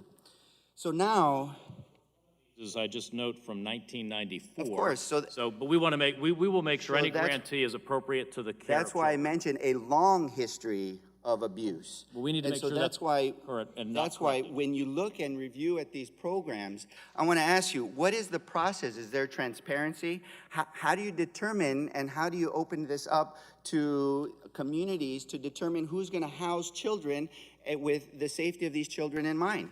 So for these permanent bedded facilities, which is our goal at the request of Congress, the grantees would actually have to be state licensed. And so this is there's a state licensure procedure. That would be Well, the the state of community involvement. Pennsylvania denied them their ability to take care of children because of those horrible. And then they would not be able to be a grantee. And that in they that had to state. close that facility. So the question is, when you look at those reports and you review the evidence, would you be open to reevaluating these grants and your relationship with Vision Quest I will in their ensure care that, for ORR? I will ensure that ORR has looked at these, and this was part of the evaluation criteria in looking at them. Of course, just because an entity, as all of the behaviors you described are absolutely unacceptable. I just want to be very clear about that. And I'm glad you said that, because Absolutely unacceptable. The gentleman's time has expired. The chair recognizes the gentleman from Missouri, Mr. Long, for his 4 minutes. We really need to move along because we have another panel, and everyone knows it's a very important one. So let's stay on within our time. Mr. Long, 4 minutes. Thank you, Madam Chairwoman. And Secretary Azar, I want to thank you for being here today. I know we tried to get together one time, and as soon as we sat down, my phone started blowing up that my house was on fire in Missouri, which it turns out it wasn't, but the alarm company people seem to think it was, and they sent the fire department. I'm sure you remember that. But I want to thank you for working so hard to advance the administration's health agenda on behalf of the American people. As you note in your testimony, rural Americans face many unique health challenges, and under your leadership, HHS created the Rural Health Task Force and is proposing a 4-point strategy to transform rural health, which is vitally important in my areas. I represent a lot of rural areas. Can you first speak to the Rural Health Task Force role in identifying the needs of rural areas and how to meet those needs department-wide? Yes, absolutely. Thank you. The Rural Task Force identified 4 key priorities for us. The first, we've got to develop a sustainable model for rural health care. We can't just patch it over with money if it's not underlying economically viable. Second, we have to have prevention and health promotion in rural America. Third, we've got to leverage technology and innovation like telehealth. And fourth, we've got to get the next generation of providers out into rural America. And we've got to allow nurse practitioners and PAs to practice to the full extent of their license in rural communities. Okay, thank you. And one area in rural health that's been seriously impacted over the last few years is durable medical equipment, as you're apprised of. I was pleased that CMS issued the interim final rule in May of 2018 that provided payment relief for durable medical equipment in rural areas and continued the relief in the 2019 end-stage renal disease final rule until the end of 2020. Can you tell me if CMS plans to continue this relief in rural areas after 2020? So I'm not able, obviously, to discuss the pending regulatory action, but do know that that was a major priority to get that payment fix in place through the interim final rule to ensure better equity for rural America.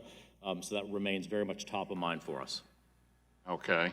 And in the President's fiscal year 21 budget, there's a provision that would expand the competitive bidding program for durable medical equipment into rural areas in 2024.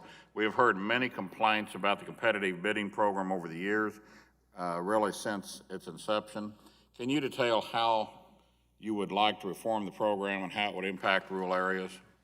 Yes, what we would like to do in the budget is actually pay for durable medical equipment under the competitive bidding program and move that, though, from a single payment amount that's based on the maximum winning bid to actually paying suppliers on their own bid amounts, and then expanding the competitive bidding to additional geographic areas, including rural areas.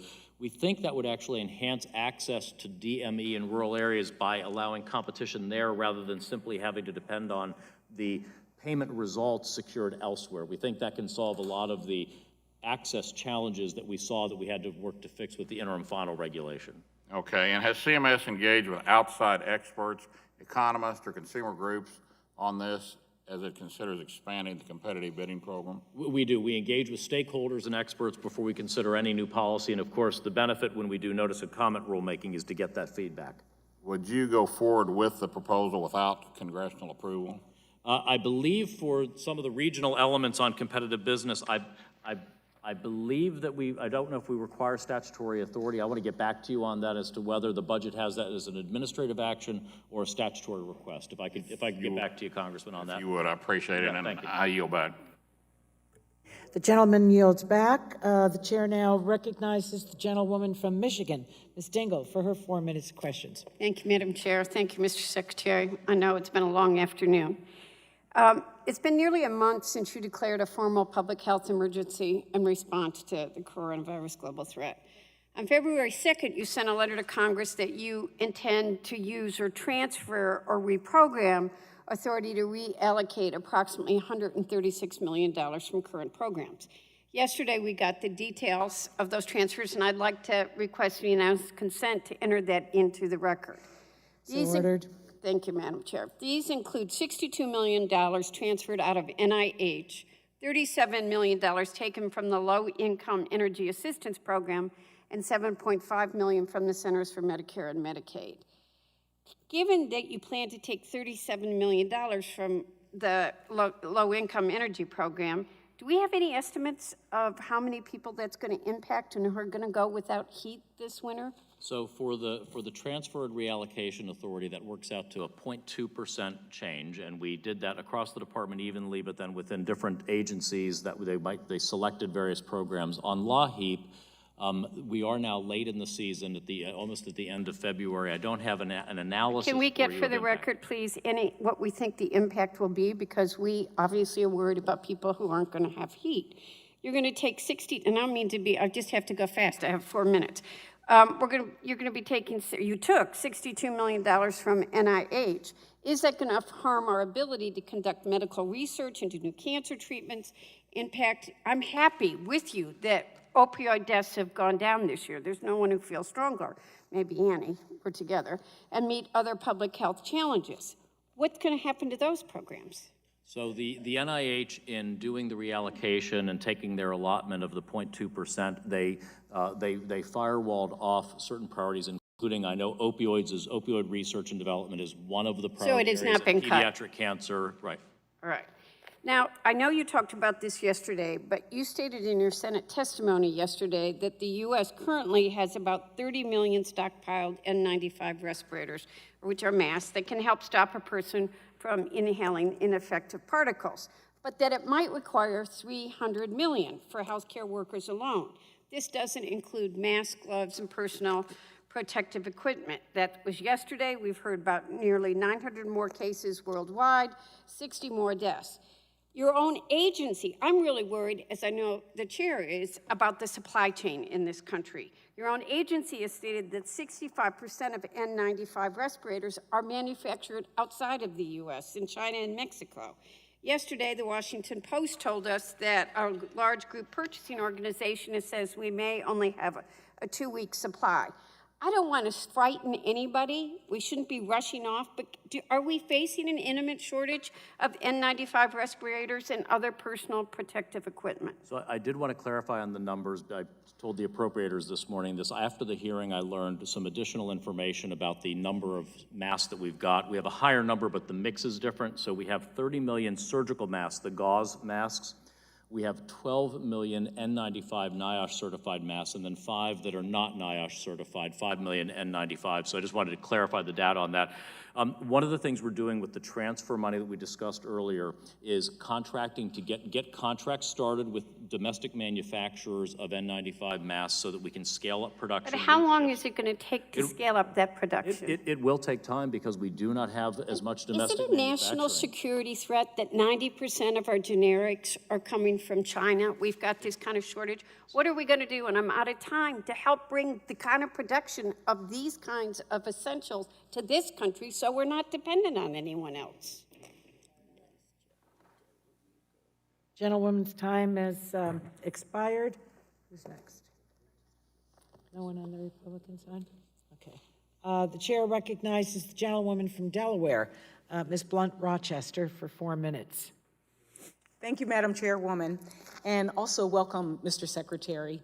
I have to express my deep concern and disappointment in the implementation of the Affordable Care Act, which is the law of the land.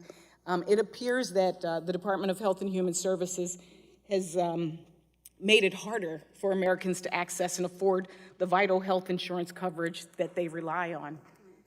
Your department recently proposed a rule that would discontinue the ACA subsidies for low-income families who do not actively reapply during the ACA's open enrollment period. These are low-income Americans who are currently enrolled in $0 premium plans. Secretary Azar, your department's analysis acknowledges that there are 270,000 Americans who are re-enrolled in these $0 premium plans that would lose or could lose their coverage. And yet these proposed ending auto enrollment for these individuals, thereby endangering their coverage. First, a yes or no question. In deciding to propose this policy, did you consider the fact that it would result in American families losing coverage? I want to get back to you for the record if I could. I don't know that we actually proposed it as opposed to ask for comment on whether one should allow auto re-enrollment for people that are 100% subsidized in the ACA exchange markets. I think we asked just for comment on that as opposed to proposing that as the approach. So I'm assuming if you're asking for comment, it's something that you're considering? It's under consideration if we should require someone to apply who's getting 100% of their subsidy paid for, their premiums paid for, should they affirmatively demonstrate that they continue to qualify on an income and wealth basis for that, as opposed to just rolling over and then pay and chase later if we find months later they don't qualify. So can you guarantee that no individuals would lose coverage as a result of this policy? Well, if they don't qualify, then they wouldn't retain coverage at 100% subsidy. Meaning if you change the policy, then they wouldn't qualify and then they could lose. Qualify. I'm particularly alarmed that your department would propose such a policy given that Congress statutorily directed you to establish automatic re-enrollment for all individuals enrolled in the marketplace. That provision was signed into law by the President at the end of the year. This proposed policy goes against congressional intent. Mr. Secretary, will you commit to the American people that you will not take any action that would cause American families to lose their health insurance? That's just a yes or no. I believe that rider was with respect to 2020 monies, and the request for information was regarding the 2021 plan year, which is not subject to that rider, is my understanding. The deep concern is that the department now has a record of refusing to properly invest in robust advertising and outreach. The department has drastically reduced funding for outreach and education activities. It's gutted the Navigator program, limited the time for enrollment, and is giving consumers less opportunity to make informed choices. Now the department threatens to disclose American families' subsidies, to discontinue American family subsidies who have become accustomed to being re-enrolled every year. Mr. Secretary, would you commit to working with me to ensure that Americans wishing to enroll in coverage will be well informed about the opportunities to enroll? Well, I'm always happy to work with you, Congresswoman. Well, we've talked about working together before, so I just want to put it on the record on this particular issue. So we, just in terms of open enrollment, we put out 1 billion reminder emails. We had 6. It's just a yes or no question because my time has expired. Yes? Happy to work with you. Okay, we will follow up. Thank you, Mr. Gentlewoman's time has expired. The chair recognizes the gentlewoman from California, Ms. Barragan, for her 4 minutes of questions. Thank you, Mr. Secretary, for being here today. As we have heard from you, our U.S. government has implemented aggressive measures to help prevent the spread of the coronavirus. There have been repatriation missions, there have been travel bans, airport restrictions, and additional travel notices issued. Many of these actions have impacted Los Angeles County, and in particular my district. On February 2nd, the President signed a proclamation banning foreign nationals who've traveled to China in the preceding 14 days and were not immediate family of U.S. citizens and permanent residents. Over the course of a few weeks, 808 U.S. citizens were flown back to the United States, where there were quarantined for 14 days at military bases. As of today, 37 countries have confirmed cases of coronavirus. Should we expect travel bans from countries like Italy, who have confirmed cases of transmission but are on a different continent than current travel bans? Mr. Secretary, how sustainable are quarantine and travel restrictions in holding the coronavirus at bay? It's an excellent question, and that's why when we did the initial 212F China ban that you mentioned, we were very clear we can't hermetically seal the United States off, and at some point there would be sufficient spread in other countries that measures like that would not be effective. With China, of course, with the epicenter being in China and with the aggressive measures taken by China, that's what we felt it was appropriate to do there. We'll constantly look at other travel advisories, 212F restrictions, or surveillance and requests for home isolation as we gather more information. But it's a very fair point, absolutely. And so following up on that, what resources are going to, what resources are going to the quarantines that are happening? So, and should these be expanded? Should they be extended? What additional resources do you expect are going to be necessary? So I would actually like to get us out of the federal quarantine business, and I do want to commend California and the local governments there. They've really been a superb partner with us on the repatriation of American citizens. But it is quite expensive to maintain institutional quarantine. We don't envision further repatriation flights. That really has implicated that need for us to scale up this type of facilities-based quarantine. In the future, as I think Dr. Schuchat mentioned yesterday, we'd envision more self-home isolation activities, state and local-based monitoring and quarantine activities. Okay, I want to drill down a little bit on this because on Monday, HHS issued a statement that revealed a naval base in Ventura County, Point Mugu, may receive American travelers coming through LAX who would be quarantined to be monitored for symptoms of coronavirus based solely on their travel history. Let me repeat that, based solely on their travel history. Mr. Secretary, what are HHS's plans to quarantine Americans based on solely their travel history? And would those be voluntary or mandatory? So that would be the Hubei province travel. So an individual who within the previous 14 days has been in Hubei province in China as an American or a permanent resident alien or family member would be subject to mandatory quarantine. We're seeing very, very few of those individuals. I think we had a family of 3 and then 1 individual are really all I believe that we have right now currently in quarantine. So that's more of a backup concept there, the Ventura facility you're talking about, to know it's there. But we've, again, worked very well with the state and locals in California. Right, and we certainly know that the CDC has said that it's not a matter of if the virus is going to spread, but a matter of when. Congress wants to work with your agency to fund adequate and effective and sustainable public health responses. We can't do that without sufficient funding going forward to appropriate to state and local partners. I know that you'll be seen out of the Congress, especially out of the majority proposal on that. Thank you, and I yield back.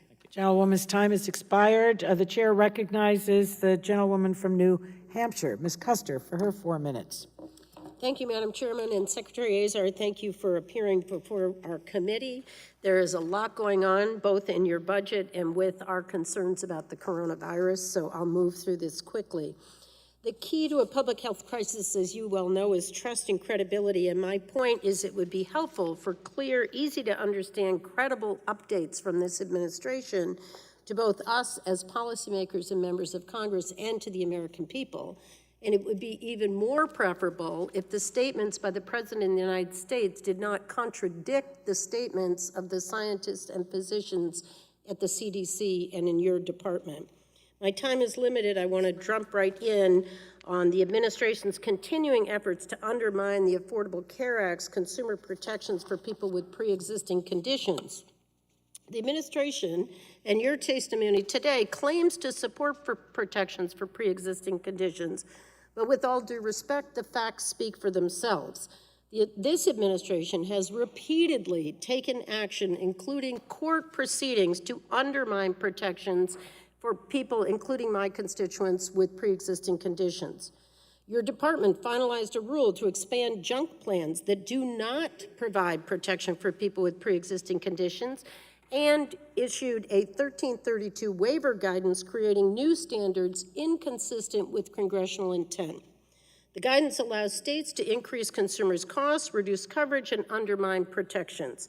Simple yes or no question. Secretary Azar, are you aware that the 1332 guidance could substantially raise costs for Americans with pre-existing conditions? Actually, our 1332 guidance allowed me to approve reinsurance waivers for 11 states, causing 10 to 30% declines in premiums And in the exchange other market. states, what would the result be? One other state was, I think, I forget if it was Hawaii, that we approved a waiver allowing them to not have the shop, I think that was, if I remember correctly, was it Hawaii? Yes, in Hawaii. So that was at their request to not have the state, I forget the exact terminology of what the shop is, but it's a technical aspect of the Affordable Care Act. We've approved no other 1332 waivers at this point.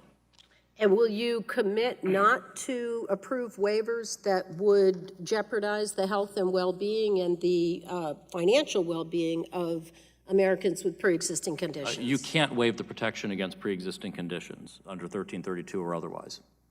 And this administration is inviting states to make changes to the ACA subsidy structure and direct taxpayer dollars to junk plans, and those do indeed threaten and jeopardize individuals with pre-existing conditions. Yes or no, do you think it's appropriate to allow states to direct taxpayer dollars toward junk plans that do not provide protections for pre-existing conditions? We think it's appropriate to allow states to support access to these short-term limited duration plans, which are plans that the Obama administration allowed to 12 months up until the end of the administration. Let me dive right into that. Under the Obama administration, the short-term limited duration plans were for just 3 months. You've now extended it to 12 months with 3 renewals.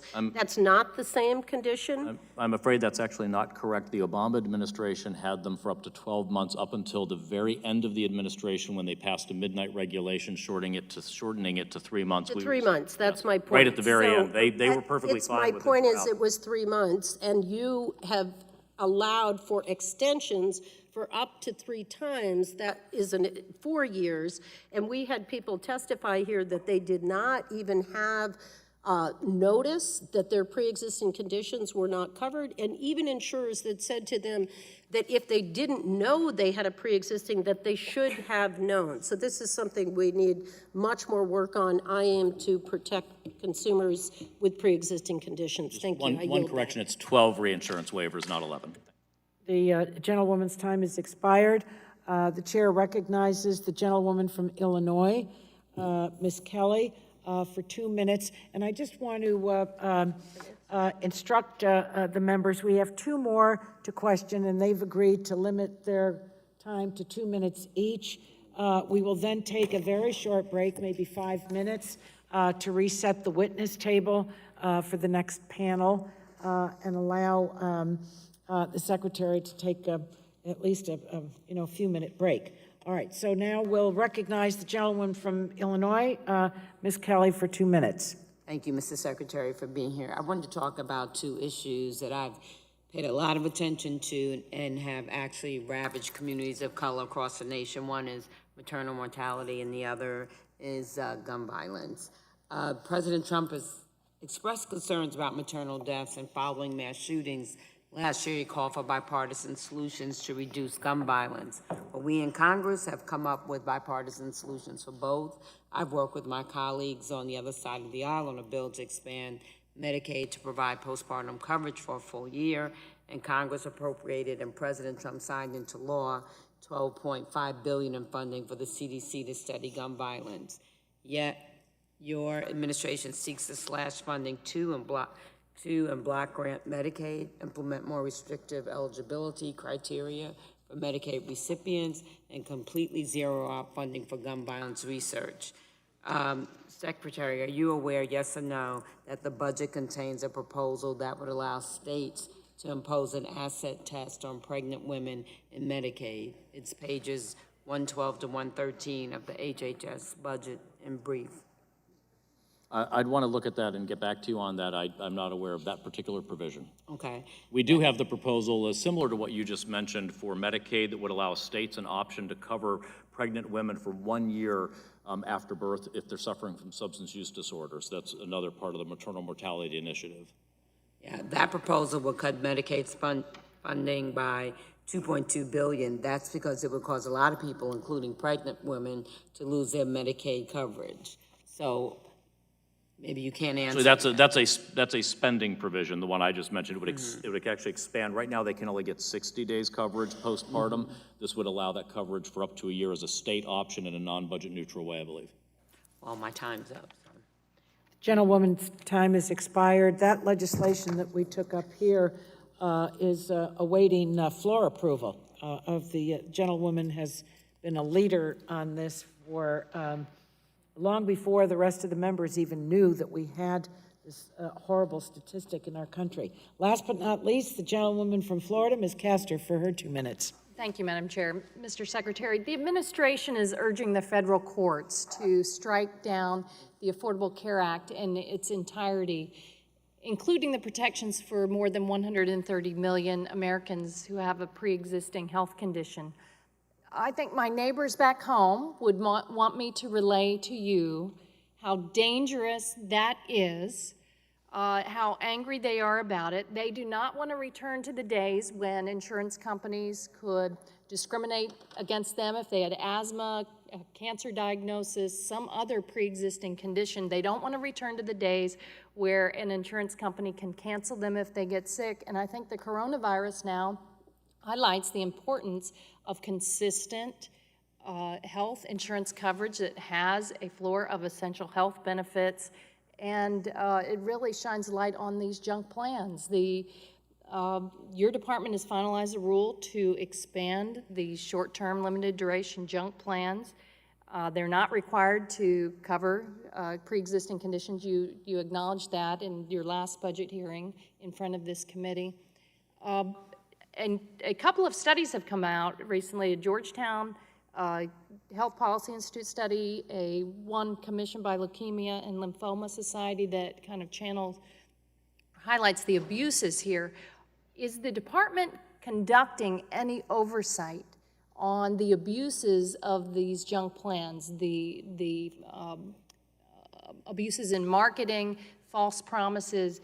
Are you conducting oversight of these? So the short-term limited duration plans are off exchange, and so we don't Could you just say actually yes regulate. or no quickly, 'cause We don't the time is short. We don't regulate them directly. They're subject to state insurance regulation. You do not, so you're it's like hands off. You said we're going to promote these junk plans and you're not conducting any oversight. Is that true, yes or no? They are subject to state insurance regulation as individual And you don't markets check should in with be. the state and monitor the abuses in the junk plan market that are don't. raising costs on everybody and excluding pre-existing conditions? So we Thank you. we do That's- not regulate state insurance commissioners. Gentlewoman yields back. Let's take a 5-minute break, and the staff can reset the witness table, and then we'll resume. Thank you.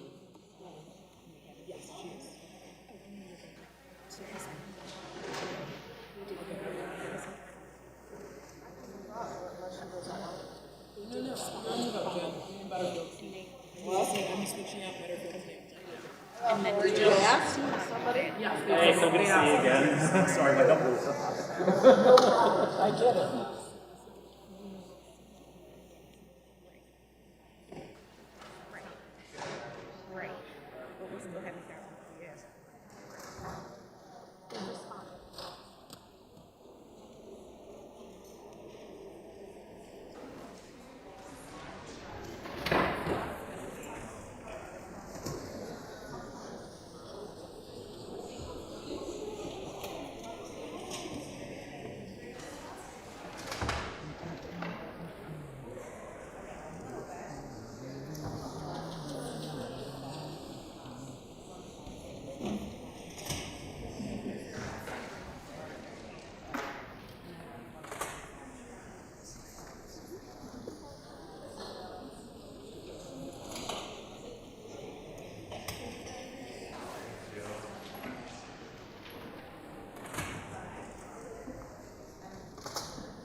Hey.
Thank you.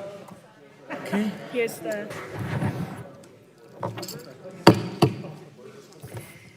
The Subcommittee on Health will come back to order. What we're going to do is, we're not going to have our witnesses do their formal public statements. We have them all in the record. We thank you for them. I've actually read them, and I'm sure my colleagues have as well. What I just want to do quickly, out of respect to each, is to just give a quick introduction, and then we'll go to members with their questions. And first of all, thank you for being here. I think that the United States of America is so blessed to have, I think, the finest public health professionals in the entire world. And the world, there's a reason why the world looks to us, because we have you and your expertise. So, Dr. Fauci, thank you to you.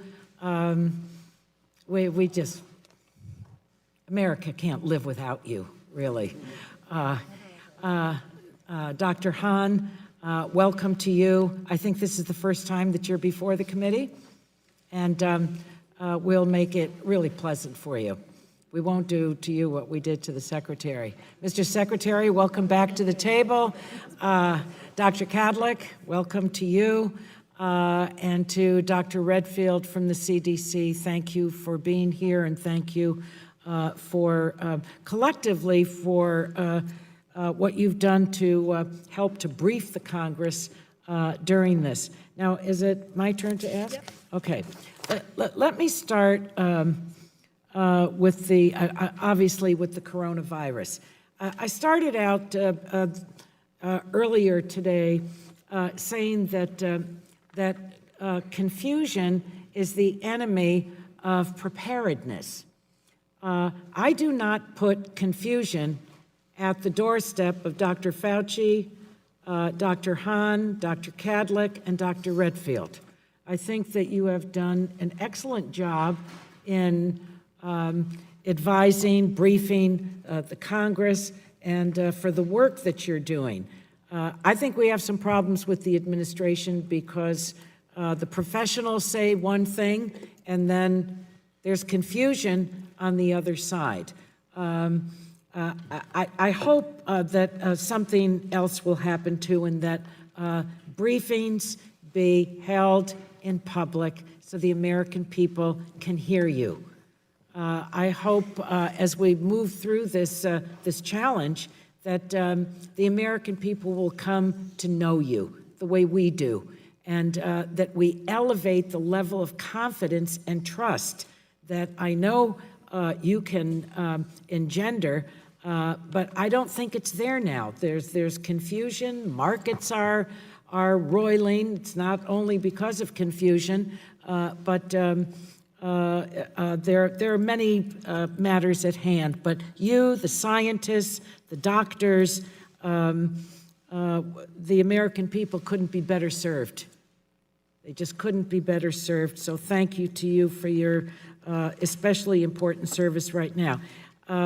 What I want to get to, Dr. Hahn, let me start with you, is our drug supply. Are manufacturers being forthcoming with the FDA about potential shortages? We're being, Madam Chairwoman, thank you for the question. We are being very proactive in our discussions with manufacturers. As you know, drug manufacturers are required to report to us when there are potential disruptions. And how far in advance do they let you know that there will be a shortage? Typically, those conversations occur in real time. What we've done is... I know that, I think usually all of our conversations are in real time. I'm saying how much, in a trajectory of time, if they were talking to you today, would they be able to tell when the shortage would begin? How much runway do we have? We often do not. Example, China and manufacturing. So we have a problem with that. So just as an example, I can tell you that drug manufacturers are required to tell us when there's a potential disruption to the drug supply. When the applicants apply to the FDA, they might provide, for example, 5 different manufacturers for the precursors to the drug, and then 5 manufacturers for the actual final drug form. Let me ask you this. If the corona virus outbreak is continuing 3 months from now, and I pray that it isn't, what do you estimate the American drug supply will be? Have you done we have looked at this. Forward-leaning There are planning? 183 prescription drug manufacturers in China. 20 are sole source from China. That's both precursors as well as the final drug form. We've reached out to all of these manufacturers, and we have no shortages to those sole source drugs. It's the redundancy, Madam Chairwoman, that's most important. And if we have redundancy, then we can shift to other manufacturing sources. The FDA, yesterday the FDA said, you mentioned this, the 20 drug products that are either solely sourced for their active ingredients or finished drug products from China. Can you share that list with us, or is that proprietary? That's a proprietary list. We are internally compiling lists associated with all the questions that we've been asking of manufacturers. Dr. Redfield, how many coronavirus tests can the U.S. conduct as of today? How many cases? Yeah. How many tests can our country conduct as of today? I would have to get back to you with the exact number. Okay. I kind of teased, but I was serious. Secretary Azar, we have some deep cuts to these agencies, the people that you're sitting with. And it was mentioned by, I think, the ranking member that the budget was printed and it couldn't be changed because of the print and all of that. I think, Secretary Azar, the $200 million in cuts at BARDA, $700 million in cuts at CDC, and $3 billion out of NIH. Are you willing to reconsider that, given what our country is facing and what the American people need day in and day out from these agencies? They are the essentials. The proposals to the budget do not impact our ability to do the novel corona response. The CDC budget actually has a $135 million increase in the fields of infectious disease. Do you think that, in other words, they deserve these cuts? These are healthy cuts. This is good for them, and it's good for our country. You asked me about impact related to novel coronavirus. These will not impact functioning related to that. And then, of course, we have the emergency supplemental request on top of that. Hmm? Well, but if you wrote it in December, how do you know that? Because the changes that we make in the budget are not related to categories that will impact our ability to do the novel coronavirus response. So there's nothing to reconsider? I don't believe there is in terms of the existing budget proposal. We have Well, the you emergency know what? supplemental It's, adding to accounts that we think Today are is the relevant. February 26th, 2020, and I certainly hope you're right. But I think that we're shortchanging the American people. This time to recognize Dr. Burgess, the ranking member of the subcommittee.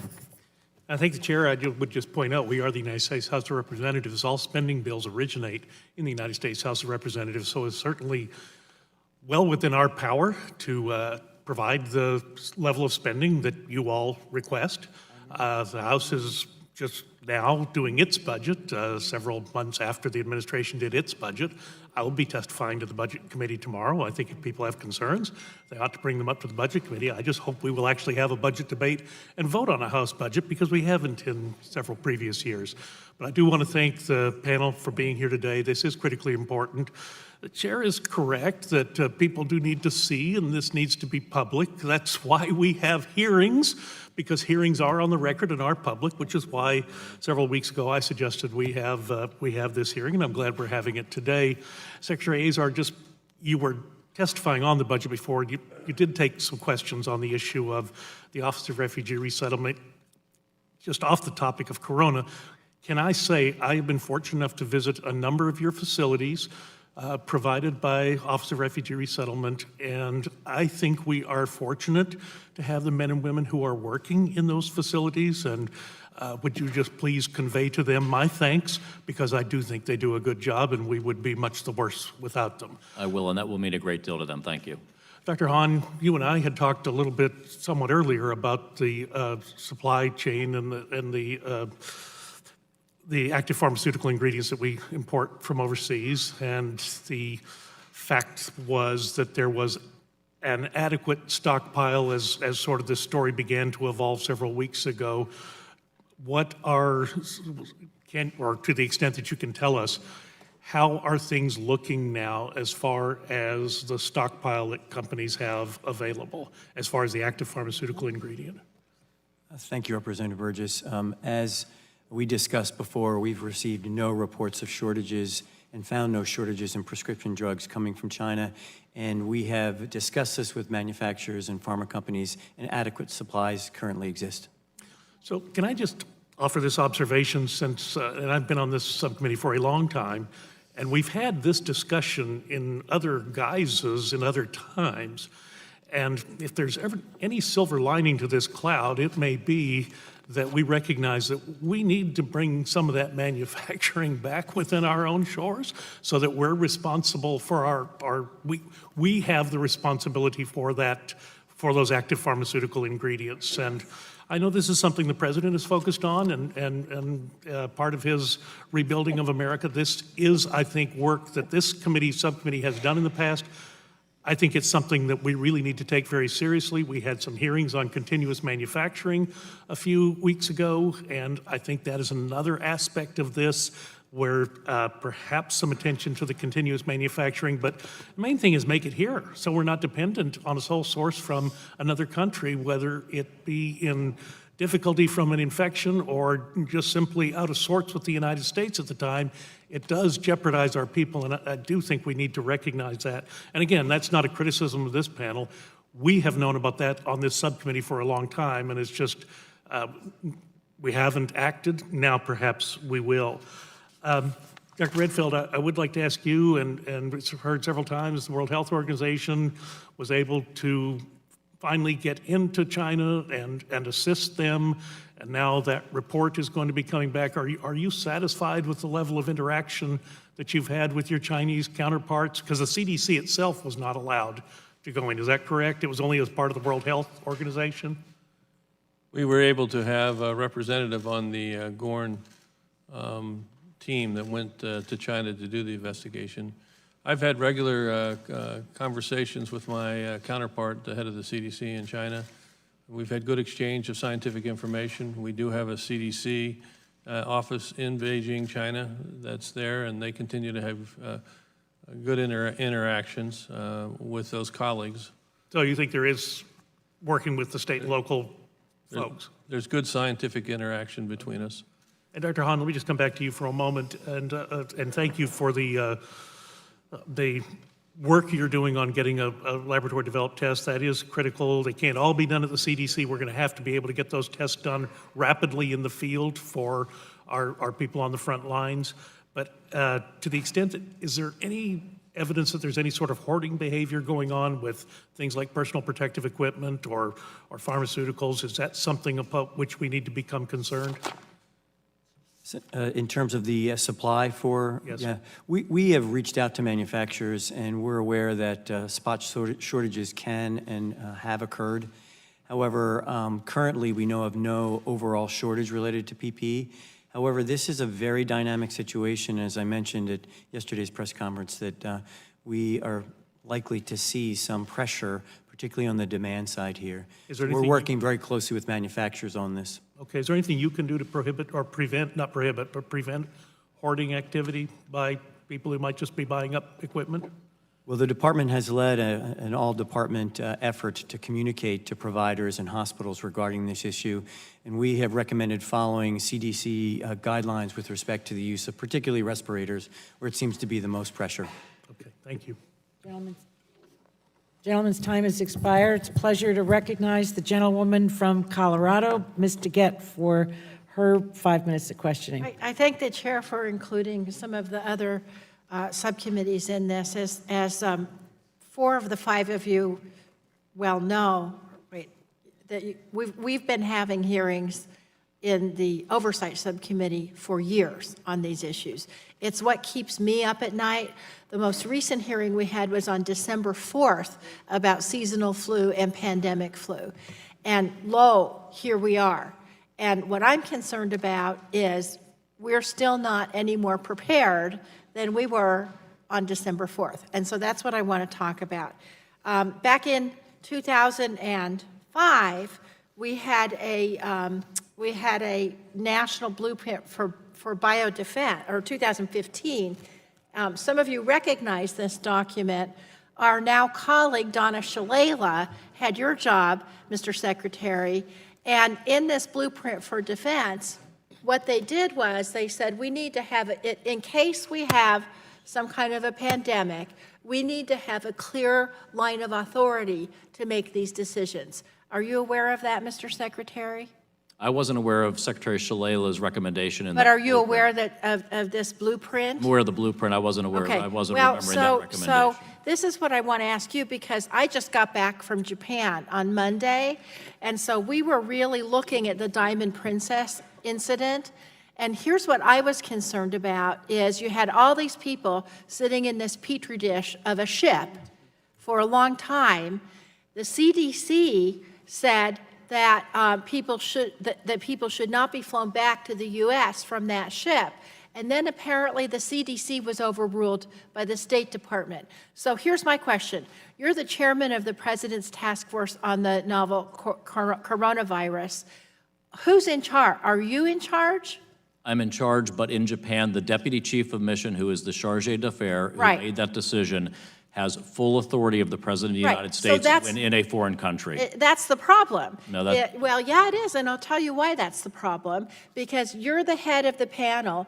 The health experts are saying you shouldn't be flying these people back in, and then there's another agency that basically overruled what you said. If we have an outbreak in the United States, there are a number of other agencies that are going to have other interests. And I'll just give you a couple of examples. The State Department, which we just dealt with, HHS is you, the state public health departments, various other agencies. Who is in charge of the final verdict? Is it you? It depends on the circumstances. That's If not it's- gonna if work it's- if no, we if it's have in a if it's pandemic. if it's in a foreign country, the ambassador of the president is the final word on representing the United States interest in that country. So what happened is they flew back in 14 Americans, maybe more, who were infected with the coronavirus. That's why someone needs to be in charge. And you know what? I think it should be you. I just, with respect, the deputy chief of mission had a very difficult decision to make there. I understand that. I don't need you to explain that to me. What I'm saying is this goes along, there needs to be someone who can overrule Homeland Security and state who can make these decisions for the American public based on public health. And I'm hoping we can have some more hearings to talk about that. Dr. Redfield, I want to ask you, because the Chairwoman Eshoo asked you the question about the lab tests, and you didn't know, you said you didn't know how many lab tests are available. Do we have lab tests that will accurately test for the coronavirus? Yes. Okay, now what I heard was they're limited, and people have to send their test to the CDC to be tested. Is that right? Presently, there's 12 jurisdictions that have the test up and running. 12 jurisdictions throughout the United States? Throughout the United States. And so people can send their tests there? And when are we going to be able to put that everywhere? Well, we're working cooperatively with... I'm asking you, when are you going to be able to put that everywhere? I was trying to you say, know? we're working with the FDA now. We're hoping that later this week, our test will be such that the first one can go, all the laboratories that got it can execute the current test on the modification that we did with the FDA. Okay. Dr. Fauci, I know you're working on developing a vaccine. If we gave you more money, could we develop a vaccine more quickly? We would need more money to take it for the next step. We're in a phase 1 right now, and we're okay. How much more money? How much more money? I think you could probably get bipartisan consensus that would give you the money. Yeah. How much would you need to get it over the hill? About 140 million. 140 million. And if, Congresswoman, if you wouldn't mind, the emergency supplemental would actually dedicate $1 billion for vaccine. Just that's part of the detail we'll be working with the committee on. Okay, I just want to say one more thing because my time is up. And I know that Congresswoman Schakowsky is going to ask you some questions about the supplemental. I just want to say that even Minority Leader McCarthy today said we need at least $4 billion. And we shouldn't be shifting money away from Ebola and other diseases into trying to deal with this coronavirus. We need to work on all fronts at once. And I thank you for your comment, and I yield back. Gentlewoman's time has expired. The gentleman from Kentucky, Mr. Guthrie, is recognized for his time. Thank you, Madam Chair, and thank you for all being here. And just so everybody knows, we've been having these meetings, if they're not been formal hearings, bipartisan with several of you over time. And I remember when we first started meeting about this, it might have been Dr. Fauci, I said I don't want to put words in your mouth if you didn't, but we are going to prepare for a pandemic. That's what the American people expect us to do. We're going to prepare for a pandemic. We're going to put things in place for a pandemic and hope and pray that it never comes. We're going to get ready. And as we prepare for it, people are going to see things, hear things, and maybe react that this pandemic is imminent when it may not be because we're doing what we're supposed to do. The other thing is, I know the White House and the administration needs to reassure markets and marketplaces where we are and where we stand. And for everything that I've heard previously and what Larry Kudlow has said is not inconsistent, is where we are. But I know that the CDC came out and talking about the pandemic to be ready for it. And Secretary Azar, if you'd like to explain this, I know the CDC warned that Americans should, and I'll quote, prepare for community spread in the United States and should be ready for, quote, significant disruption. And would you explain what that means, what it means to the average person, what that means, and what's the most important message you would like for the American people to know about the current state of America and the coronavirus? Our messaging from the president through to the career officials at the CDC has been consistent, but it's striking a balance. America's risk is low at the moment. That could change quickly. We are working to keep that risk low, but we have always been transparent that we expect more cases in the United States with a rapidly spreading virus, especially with what we've seen. For the average American, there's no change in their behaviors except what we always would advise, which is practice good public hygiene, washing your hands appropriately, coughing into your arm, not touching your face with unwashed hands, and appropriate preparedness activities at home. And you can go to cdc.gov for normal advice for flu seasons, hurricanes, and others. Good preparedness, good thoughtfulness at home. We're trying to be very transparent to people of the risks we face.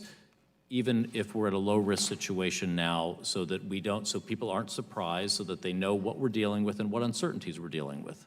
Thank you. And so Dr. Fauci and Dr. Redfield, for 50 days, we've learned much about the coronavirus, but much is still unknown. What is the current, that's what I know people want to know at home, what is the current scientific consensus about the transmissibility, infectiousness of the virus, and how long, once you're infected, will you be infected, how long can you pass it on? And what are the other remaining known unknowns? What are the things you know that you would like to know the answer to with Dr. Fauci and Dr. Redfield? Or Dr. Cadillac, if that's in your world? First of all, we know it's a very transmissible virus. There are some viruses that are not efficient in going from human to human. What we learned early on, and we are convinced now, given what we've seen in China and other countries, that it's a highly transmissible virus. That's the first thing.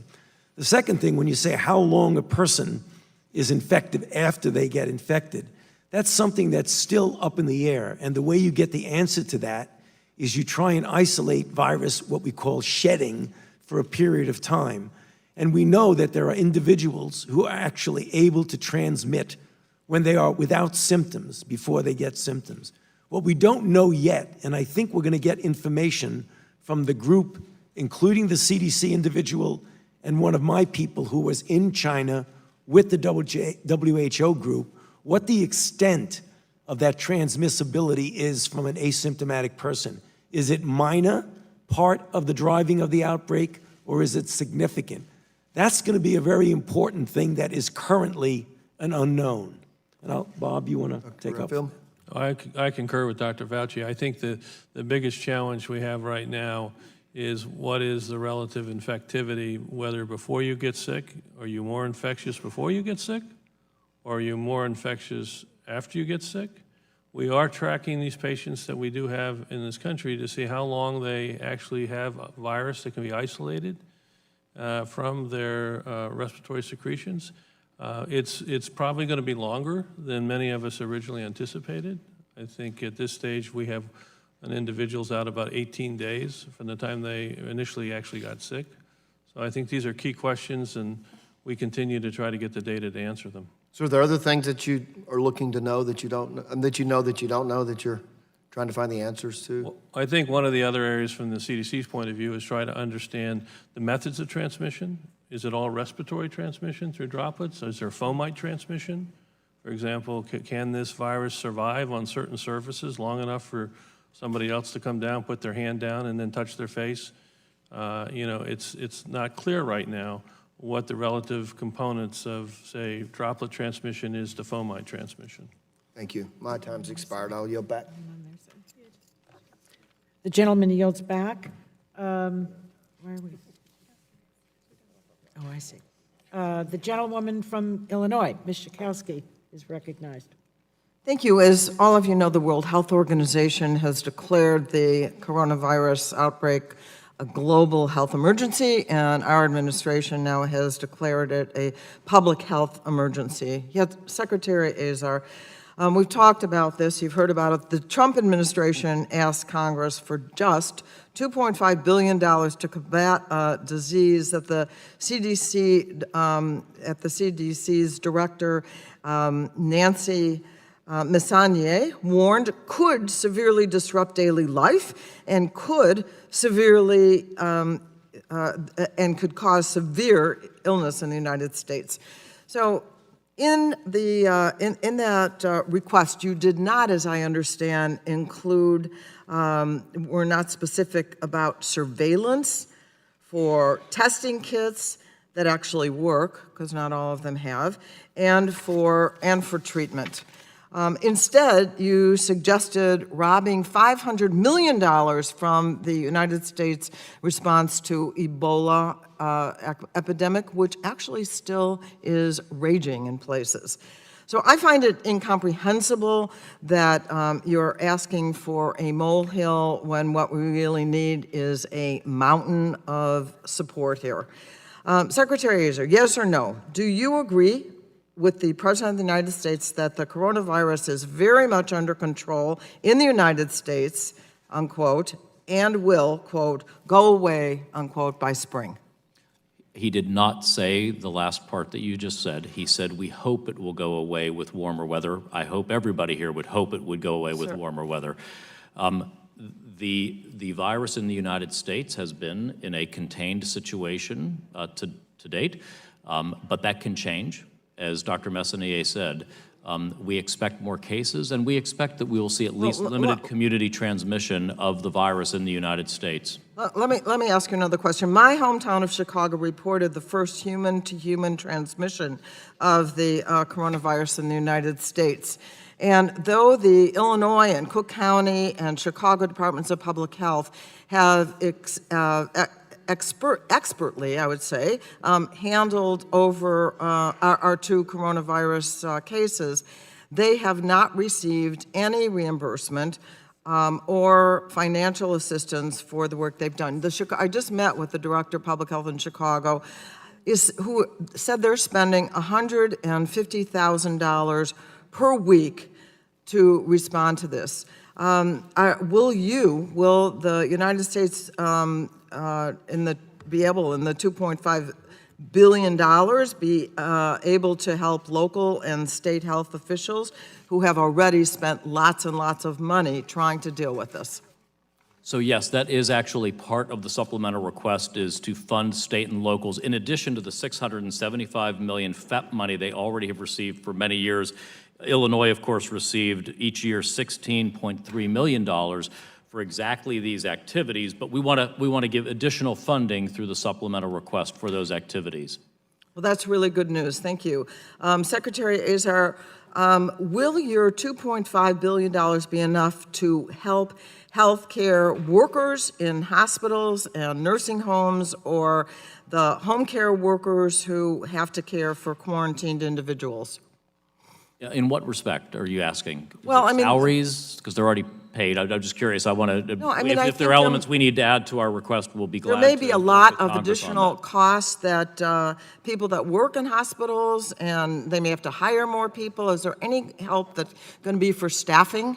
Would you mind if Dr. Kadlik responds? I Congresswoman? can address part of your question, ma'am, and that is $350 million is dedicated for personal protective equipment that could be used by healthcare workers in many different settings. So we have that, we're stockpiling that to make it available should communities need that in addition to what they have on hand. Okay. Let me just finally say this. Last week, 45 of my colleagues and I sent a letter to President Trump, and what we were talking about is, are we going to be guaranteed an affordable treatments or vaccines that are developed? We're concerned that private pharmaceutical companies may end up having a role in this and raising the cost beyond the point that people could well afford it. We absolutely share your passion around ensuring affordable access to medicines, but the private sector must have a role in this. We will not have a vaccine, we will not have therapeutics without the private sector candidates that they and we will have to invest in. But we have paid for all of the R&D so far, right? No, that's not accurate. For instance, the Gilead has a product, remdesivir, that was originally NIH-funded basic research, I think, out of University of Alabama, but they've carried forward with development. Moderna is using Dr. Fauci. My time has expired, but if I could just reaffirm, then you're saying it will for sure be affordable for anyone who needs it. I'm saying we would want to ensure that we work to make it affordable, but we can't control that price because we need the private sector to invest. The priority is to get vaccines and therapeutics. Price controls won't get us there. Mr. Secretary, thank you. I now recognize the gentleman from Michigan, former chairman of the full committee, Mr. Upton. Thank you, Madam Chair. I've got a couple questions I hope to run through, and I guess the first question ought to be directed at, first of all, thank you all, 24/7, and for the briefings that we've had over the last couple of weeks as well. I guess this ought to be directed first to Dr. Redfield. There's a report just published now in the last hour or two. Apparently there's a daily newspaper in Korea called the Jungang Daily, and they reported that there is a Korean Airlines flight attendant who serviced a number of flights between LAX and Seoul, and she was confirmed to have coronavirus. She also, they're not sure where she got it. There's some suspicion that she had also worked a flight to Israel with that apparent tourist group that came from Korea there in the previous week. What do you know about this? Is there some communication? I hope you know something, but I know that it's recent news. But it was published Tuesday in Korea. It's Thursday now. So just wondering what you might know about this. I can say that I haven't been briefed on that, sir. Normally what we would do if we had confirmed cases, obviously. Now, this is a Korean woman, Yeah, so. 24 years old. Yeah, so that would be, we are interacting. We actually sent someone yesterday to embed in the Korean CDC to help facilitate communications between Korea CDC and our CDC. But I can tell you, I haven't been briefed on that specific situation, but I will look into it and get back to you. Okay. Second, and does anyone else know anything more? Dr. Fauci, I know that China did publish, thank goodness, the genetic sequence, which has allowed the rest of the world to try and pierce the bubble here. Moderna Therapeutics is one of the companies, I think they're out of Massachusetts, that is actually working on, I want to say a phase 1, but I may be wrong. Yes. Where, if it's successful, how long? What can you tell us? We're working with the company Moderna on a vaccine platform called messenger RNA. We're working at our vaccine research center, and we did exactly as you said. As soon as the sequence was put on a public database, we pulled the gene out for the spike protein, which is the protein that you want to make an immune response against. There are several steps in that determine the success or failure of what you're doing. And we've been able to successfully express it in this particular platform that we're going to use for a vaccine. We have shown that it's immunogenic in mice, and very soon, within the next month and a half to 2, it's going to go into humans and as in a phase 1 study. But I think people need to appreciate, because there's often misunderstanding. A phase 1 study, we'll say, was 3 months from the go, which was about a month and a half ago. It'll take about 3 months or 4 to determine if it's safe and induces the kind of response that you would predict would be protective. Once you get there, it relates to the question that I was asked before, then you go to a phase 2 study. The phase 1 study has 45 people. A phase 2 study has hundreds or maybe even low thousands of people. That would take at least 6 or 8 months to show that it works. So from the time you push the button to go to the time you even know it works, it's about 1 year to 1.5 years. Then, as the Secretary said, you have to partner with pharmaceutical companies to make millions and millions and millions of doses, which could also extend the time. And that would be a vaccine or a remedy? That would be a vaccine to prevent infection. Okay. Last question that I have, and I'll save this for Secretary Azar.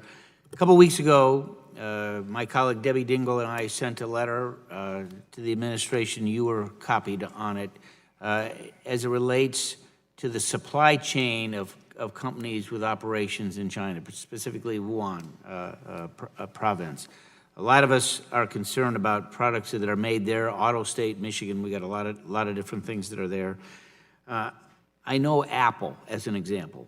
They fessed up, their stock price collapsed and led to the market trouble that we had this week. What type of outreach have you initiated outreach to companies, large and small, particularly on the shortage questions as well, because they may not want to tell you what they might know. So where are you all on that? So as chair of the task force, we've directed a whole of government outreach to manufacturers and suppliers across not just healthcare, but everywhere. And Dr. Hahn and Dr. Kadlik have led the effort with regard to pharmaceutical, generic, and biologic and device manufacturers in China. And that's what Dr. Hahn was reporting on earlier, the results of that outreach. Very proactive. As you know, with drugs, they have to report to us potential shortages. Device, we don't yet have legislation on that, so we're proactively probing that system. As he reported, we don't yet know of any potential shortages, but we're on that because we share your concern about the risks there. But just to follow up on, is Secretary of Commerce, are they working at other things, Yes, other than yes. beyond just drugs and devices? Yes, with their regulated entities and their major manufacturing entities, they're working to gather information about potential shortages as they might impact the economy. The National Security Council, the National Economic Council are leading those efforts. Thank you. Yield back. I appreciate what Mr. Upton raised overall, but certainly the last part of it, the whole issue of our dependence on China, and that 90% of the American people take generics, and that those generic drugs are manufactured in China and to a lesser degree in India. But China controls the global market on the API, active pharmaceutical ingredients. But I met with Dr. Kadlec after, I think it was the classified briefing. He came to my office. What I wanted to know was, do we have an inventory? Do we have an inventory of who the manufacturers are? Are any of these plants shut down? I know we asked questions about how long they can manufacture until they can't, and because drug shortages are a part of this whole problem with the supply chain. But when I met with Dr. Kadlec, we don't have that inventory. Is that in place now? Actually, I believe Mr. that's Secretary? what Dr. Hahn briefed you on earlier.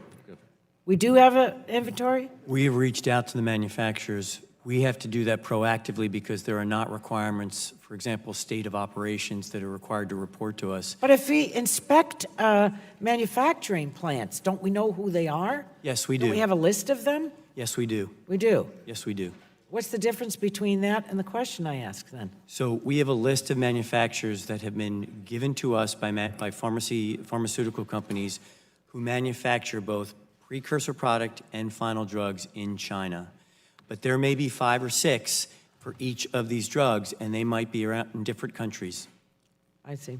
All right, the gentleman from Massachusetts, Mr. Kennedy, is recognized for his 5 minutes. Thank you. I want to thank you all for being here. Thank you for being willing to be before this committee. I have some differences with some of you up there on our healthcare policy, but I'm grateful for your presence here, and I wish you all success. So good luck to you and good luck to us all. First off, a bit of just rapidly, sir, Dr. Redfield, if you can. I got a 2-year-old and a 4-year-old, and a lot of other parents of young children are nervous about this. Can you just give me a real quick question, a real quick answer as to, of parents of young kids, is there anything people should be doing at this point or should be concerned about? Yeah, I want to echo what the Secretary said. At the current, right now, the risk to the American public is low. And we would argue that they go on with their life. Our containment strategy has been quite successful. But that said, what was said also is that we, in light of what's happened in Korea, Republic of Korea and Italy and Iran and Japan, and we've seen how fast this virus can move, we are encouraging people, again, to just think about being prepared. Okay. Part of being prepared is trying to make sure that there's as much and as clear communication as to what we are confronting and how government is structured to be ready for this and to meet this challenge. I do think it's, obviously, some of my colleagues have noted that despite calls to strengthen our country's pandemic preparedness, this administration did dismantle the federal government's pandemic response chain of command, including leadership structure at the White House through the National Security Council's Global Health Security Unit. So when you flash forward to this year and the coronavirus starts spreading throughout the world, there have been reports of this task force, and Mr. Secretary, you indicate that you are in fact the head of it. I would ask, just if you can, to the greatest extent possible, communicate what that structure looks like so that people can have some understanding as to what is backing that up. You don't have to do it now, but just as you can, just to get that information out would be helpful to all of us. So moving on a bit, though, to try to make sure that there is not just a structure put in place, but that communication is in fact clear. Mr. Secretary, I would take a bit of an issue with the fact that the message is consistent. I think the message from you all up here, this panel so far, has been pretty consistent. I do have an ABC News story here that I'm going to enter for the record, which quotes the president from saying directly that it is, quote, a problem that that's going to go away, end quote. The president is also quoted by saying, quote, the virus we're talking about having to do, a lot of people think it goes away in April with the heat, as the heat comes in. Typically, that will go away in April. We are in great shape, though, end quote. Dr. Fauci, does this go away in April with the heat? The history of respiratory viruses such as influenza and other coronaviruses tend to diminish and almost disappear as you get into the summer. That's just something that happens every year. We see that with influenza. However, underline, however, this is a new virus, so we don't know what this virus is going to do. If it acts like influenza, the heat will actually make it diminish in its impact. But we have no way of knowing how it's going to act. And I would say that there's different temperature gradients across this country by April. Fair enough? Correct, and also in different hemispheres, because when we're having cold weather, others are having warm and vice versa. Thank you. He's also stated that we are, quote, very close to a vaccine, end quote, but Doctor, you just laid out that best case scenario, we're still 12 to 18 months away, roughly, is that right? Correct. He had said, congressional staff briefed folks yesterday in a press conference, said, quote, it's not a question of if, but rather a question of when and how many people in this country will have severe illness. Almost at the exact same time, the president was saying that, quote, it's going to work out fine, and, quote, a problem that's going to go away. Dr. Redfield, does the CDC agree that this is a problem that is going to go away without intervention? I think it's important to recognize that from time to time, new pathogens come from animals and get into the human species. Clearly, this is one of those times when we've got a new respiratory pathogen that has come into the human species. And I think it's prudent to assume that this pathogen will be with us for some time to come. And Dr. Kadlec? As Mr. Kadlec? Tony said, we don't know the cycle of it. We don't know how it's going to, if it's going to be impacted by humidity and heat. But I think we should assume that this virus is going to be a virus that we're going to be challenged with, similar to the other viruses that we have that are respiratory. Doctor, thank you. I've got 10 seconds left for the rest of the panel. Yes or no? Agree with Dr. Redfield. Mr. Kadlec. I support Dr. Redfield's view. Mr. Secretary. The president's expressing confidence, this team, the public health infrastructure in this country, state and local, that we can deal with this. We will prepare for this. We will work together on this. He's trying to calm a public that we see in China. Panic can be as big of an enemy as virus in these situations. And so there is always that balance. Mr. Secretary, I don't want to panic over this either. The stock market's crashing. He's trying to stop a stock market. He's not trying, he's outright contradicting everything that you all have just said. Outright contradiction. I think he's expressing confidence in... With no medical basis for it. That's what you've just explained to us. Come on, sir. He's expressing that the American people need to take a breath here, that there's no change to anyone's daily life from this, that the country has a plan. We have pandemic plans. There's a playbook for this, and we're executing against that. But we have to be realistic also and transparent that we will have more cases. And sir, as head of HHS, do you agree with the president's statements as I quoted? The virus that we were talking about having to do, that it will go away with the heat. We gotta go. The gentleman's time has expired. Do you want to answer that quickly? No, I didn't think so. You're doing a great job for the president, Mr. Secretary. It's a pleasure to recognize the gentlewoman from Indiana, Ms. Brooks, for her time. Thank you, Madam Chairwoman, and thank you all so very, very much for being here and for your work day in and day out on behalf of not only our country, but on behalf of the world. And I'd like to remind my colleagues that in November of 19, the United States of America was ranked #1 in global health security. A global health security index conducted by Johns Hopkins of 195 countries. We are leading the world. Now, that doesn't mean that we can't always continue to improve, and that's what PAPA, which was passed signed into law in June, did. It actually took care. It focused on vulnerable populations like children, like the elderly. We added a lot of new things to that. One of the things, though, that I am concerned about is the flexibility of the funding and whether or not we introduced an infectious disease rapid response reserve fund. 85 million was put into that fund. We have 705 million as strategic national stockpile fund. We have all of these. How much flexibility is there, or do we need to give you more authority, Mr. Secretary, very quickly, to have more flexibility to be able to not focus on Congress having to do supplementals all the time? How much more flexibility do you need? Well, the Infectious Disease Rapid Response Fund has been critical for us. The flexibilities in the Strategic National Stockpile, critical to us. The emergency supplemental, the most flexibility that you could give us there as we deal with the situation as it evolves, we would appreciate that. Also, the challenge with setting up long-term funding mechanisms that are indefinite is they can become slush funds for any other priority as opposed to concrete, real public health emergencies. I think that's always been the challenge. And if you find that you need more funding for any of these funds, will you come back and ask for more funding? Absolutely, and I want to emphasize the 2.5 is at least 2.5. It's for 2020 only, and we will come back if we need more, and we will work with Congress if Congress wishes to give more. Dr. Kadlec, with respect to those strategic national stockpiles, which I believe you oversee in conjunction with the CDC, is that correct? Yes, ma'am. What is the status of our strategic national stockpiles? Well, Can you quickly say what those are? Sure, it's a variety of countermeasures that deal with chemical, biological, radionuclear capabilities, as well as for pandemic influenza. We have a supply of personal protective equipment that we have on hand. We have sent out a solicitation to get more, but the answer is we have a whole range of things. And these are at undisclosed locations Yes, ma'am. throughout the country, are they not? That's correct. And at this point, is the strategic national stockpile sufficiently funded? Ma'am, I think the thing is at this point in time, in light of what the requirements are, we've been given, at least in terms of what is in the supplemental request, another $400 million. That would be a great benefit to help us address any kind of shortfalls for this event. Last week when I was home, I learned from a local public health official in Indiana that an individual from this county had traveled from China and, interestingly enough, had come through the Chicago airport.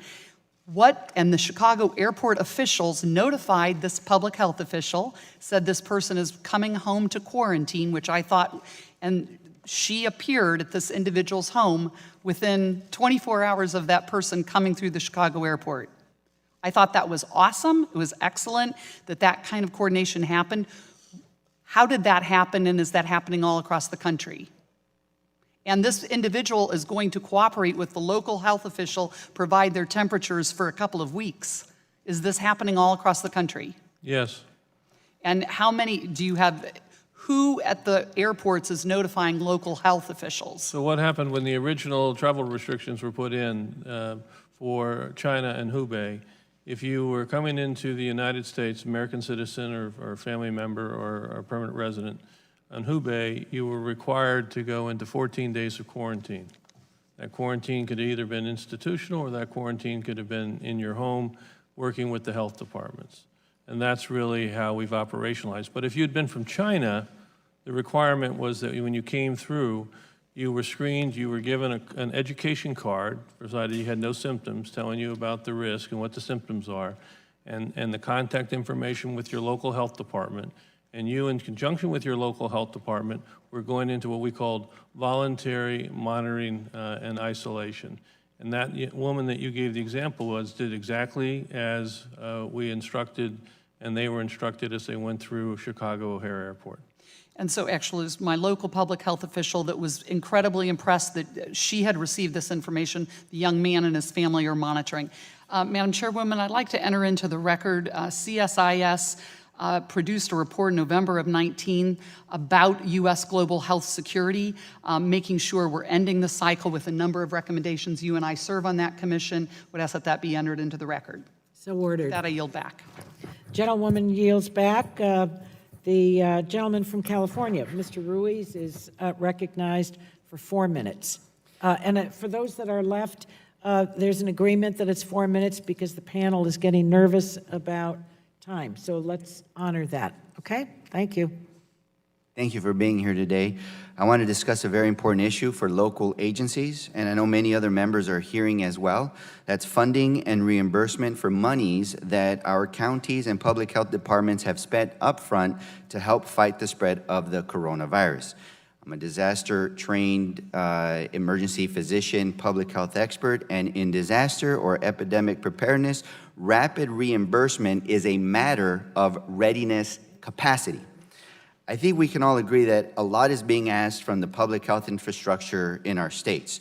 They're stepping up, they're coordinating, they're doing the right thing. On January 29, a flight carrying 195 Americans from Wuhan, China was diverted to March Air Reserve Base in Riverside County, the county that my district is in. Riverside County responded efficiently and was effective in monitoring and quarantining all of these passengers for 14 days. Over 40 county officials worked on this project. In addition, the county supplied food, transportation, quarantine supplies, screening, housing, a mobile health clinic, emergency management standby, and support services for ambulance. All told, these efforts are estimated a little over $1.3 million. And while that flight quarantine is over, the broader response continues in Riverside and in communities across the country. So receiving rapid reimbursement is critical to capacity readiness in the future. If you drain resources without replenishing them, you won't have necessary resources to fight this public health crisis, such as bedside diagnostics, personnel, and masks, just to name a few, and also having the resources to create preparedness plans, quarantine plans, et cetera, in the case of rapid transmission of this virus in the future. So I want to ask a question, Dr. Redfield, what are the funds that are available to reimburse state and local officials for their efforts responding to coronavirus? I'll defer some of this to the Secretary, but I think he said in the supplemental a substantial portion. Okay, so you're telling me the last time we spoke, you identified somebody in your staff mentioned a few. Now you're saying those funds don't exist. We need to pass the supplemental to reimburse counties. Is that what I'm hearing from you? So we have the FEP, which funds California at $41 million a year, but the supplemental has requested $757 million Okay, so for which CDC, funds- which would have in that the state and local funding. Are there push funds out. right now that counties can apply for? No, there are not. There That's are what no the funds. No additional to the emergency Okay. funds that they get each year for these activities. All right. That's what the SUP All right. is for. Well, we're Absolutely. definitely We agree. gonna work on that, and that's an issue, right? Because we were under the impression that there were, and rapid reimbursement is a matter of readiness capacity. If we don't rapidly reimburse, our local agencies will not be ready to deal with a potential rapid spread of the virus. Dr. Cadillac, Dr. Redfield, yes or no, can we get a commitment from you both here today that you will reimburse these expenses by local municipalities for the costs associated with containing the spread of the coronavirus? Well, we're clearly going to work to see how to get that done. Okay, so that's not a commitment. Cadillac? I think the thing is we're committed to basically work with you to do that. Okay, well, we need to reimburse because especially in rural areas where they don't have the resources, they don't have the hospitals, the quarantine spaces, the ability to get the supplies over to those areas, you're putting them in vulnerable situations if you don't respond. Dr. Redfield, since 2008, local and state health departments have lost nearly a quarter of their workforce. Does this affect our nation's ability to mount and sustain a response? I think it's one of the key core capabilities that we need to continue to improve for our public health ability. That is the data monetization, which you all have helped with last year, the laboratory capacity to build it and keep it fluid, as you see with the current diagnostic test, and the third most important one is the workforse, is to Work continue to within build a that team, workforce. be consistent, no discrepancy. Discrepancy breeds anxiety, that brings panic. Okay? All right. Expired. I wanted to get a commitment so that these agencies don't lose the money that they're losing. You're asking them to promise you even beyond where the cuts are. So I'd be happy if that could happen, but we've got, the Congress has a job to do to restore the money in these agencies. These cuts are really shameful. They really are. And when we have such premier agencies, people at the top that know what they're doing, and they're being cut. And the secretary is telling us, well, we did $1.5 billion, everything is going to be fine. I don't think so. Dr. Bouchon from Indiana. Yeah, thanks for the 5 minutes. I appreciate it. No, 4 minutes. I'm just kidding. Minutes. I mean, in reference to the funding, I just want to, I mean, the Congress provides funding for the agencies, and a budget proposal is a budget proposal, no matter which president it comes from. So I'm not too worried that this Congress won't provide the appropriate level of funding, and I understand also that additional funding, if we could quickly bring up the supplemental and pass that, that clearly, in my opinion, would help Secretary Azar and all the people at this table do their job and get money to everybody. The other thing is, I just want to comment briefly on the criticism of the president and what he has said.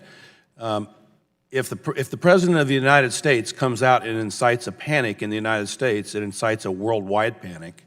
And I see the role of the president as different than mine or Secretary Azar's or others. And even though you know, the president says what he says, I do think having a calming effect in a situation like this is appropriate, and allow the professionals behind the scenes to do their jobs. I just wanted to say that. And if I could, I agree entirely. I think the president's role has been actually critical in keeping the country calm in this situation. He's expressed the levels of doubt and uncertainty with his words that we have, but also tried to be reassuring to the American public as we also try to be transparent about what the risks are coming forward. We all have different roles to play here, as you said, and the president's is a very important one, guiding towards balance, maturity, and calm in addressing a public health emergency. I would agree. I mean, if the president came out and incited a panic, he'd be criticized for that. I guess, you know, we had this unprecedented containment strategy when things were in China. Now that we know we've had problems with person-to-person transmission in Italy and South Korea, and maybe other places, does that change our current containment strategy? And Dr. Redfield, maybe you can address that, or? Yeah, I would say first that we are maintaining aggressive containment. I want to say that of all the strategies we've used in this multi-layer strategy, the most important one that we have is an astute medical and public health community in the United States. Of those 14 cases originally that were diagnosed, all but one, only one was picked up by the screening. So we're now moving, obviously, to educate the American medical and public health community, and it's not just China we have to worry about now. We have to worry about certain places of Italy and Iran and whether it's Republic of Korea. So we're continuing with that, and we're continuing to look at our travel alerts. You know, we've put travel alert to level 3 now for Korea and level 2 now for Italy, Iran, and Japan. So trying to let the American public know this may not be the time to go to those areas. Okay, great. And again, for you, Secretary Azar, you have anything to add to that? Okay. Again, Dr. Redfield, as far as the testing goes, the CDC, 12 other public health laboratories have the testing, but I guess they had some difficulty with the third reagent in the test.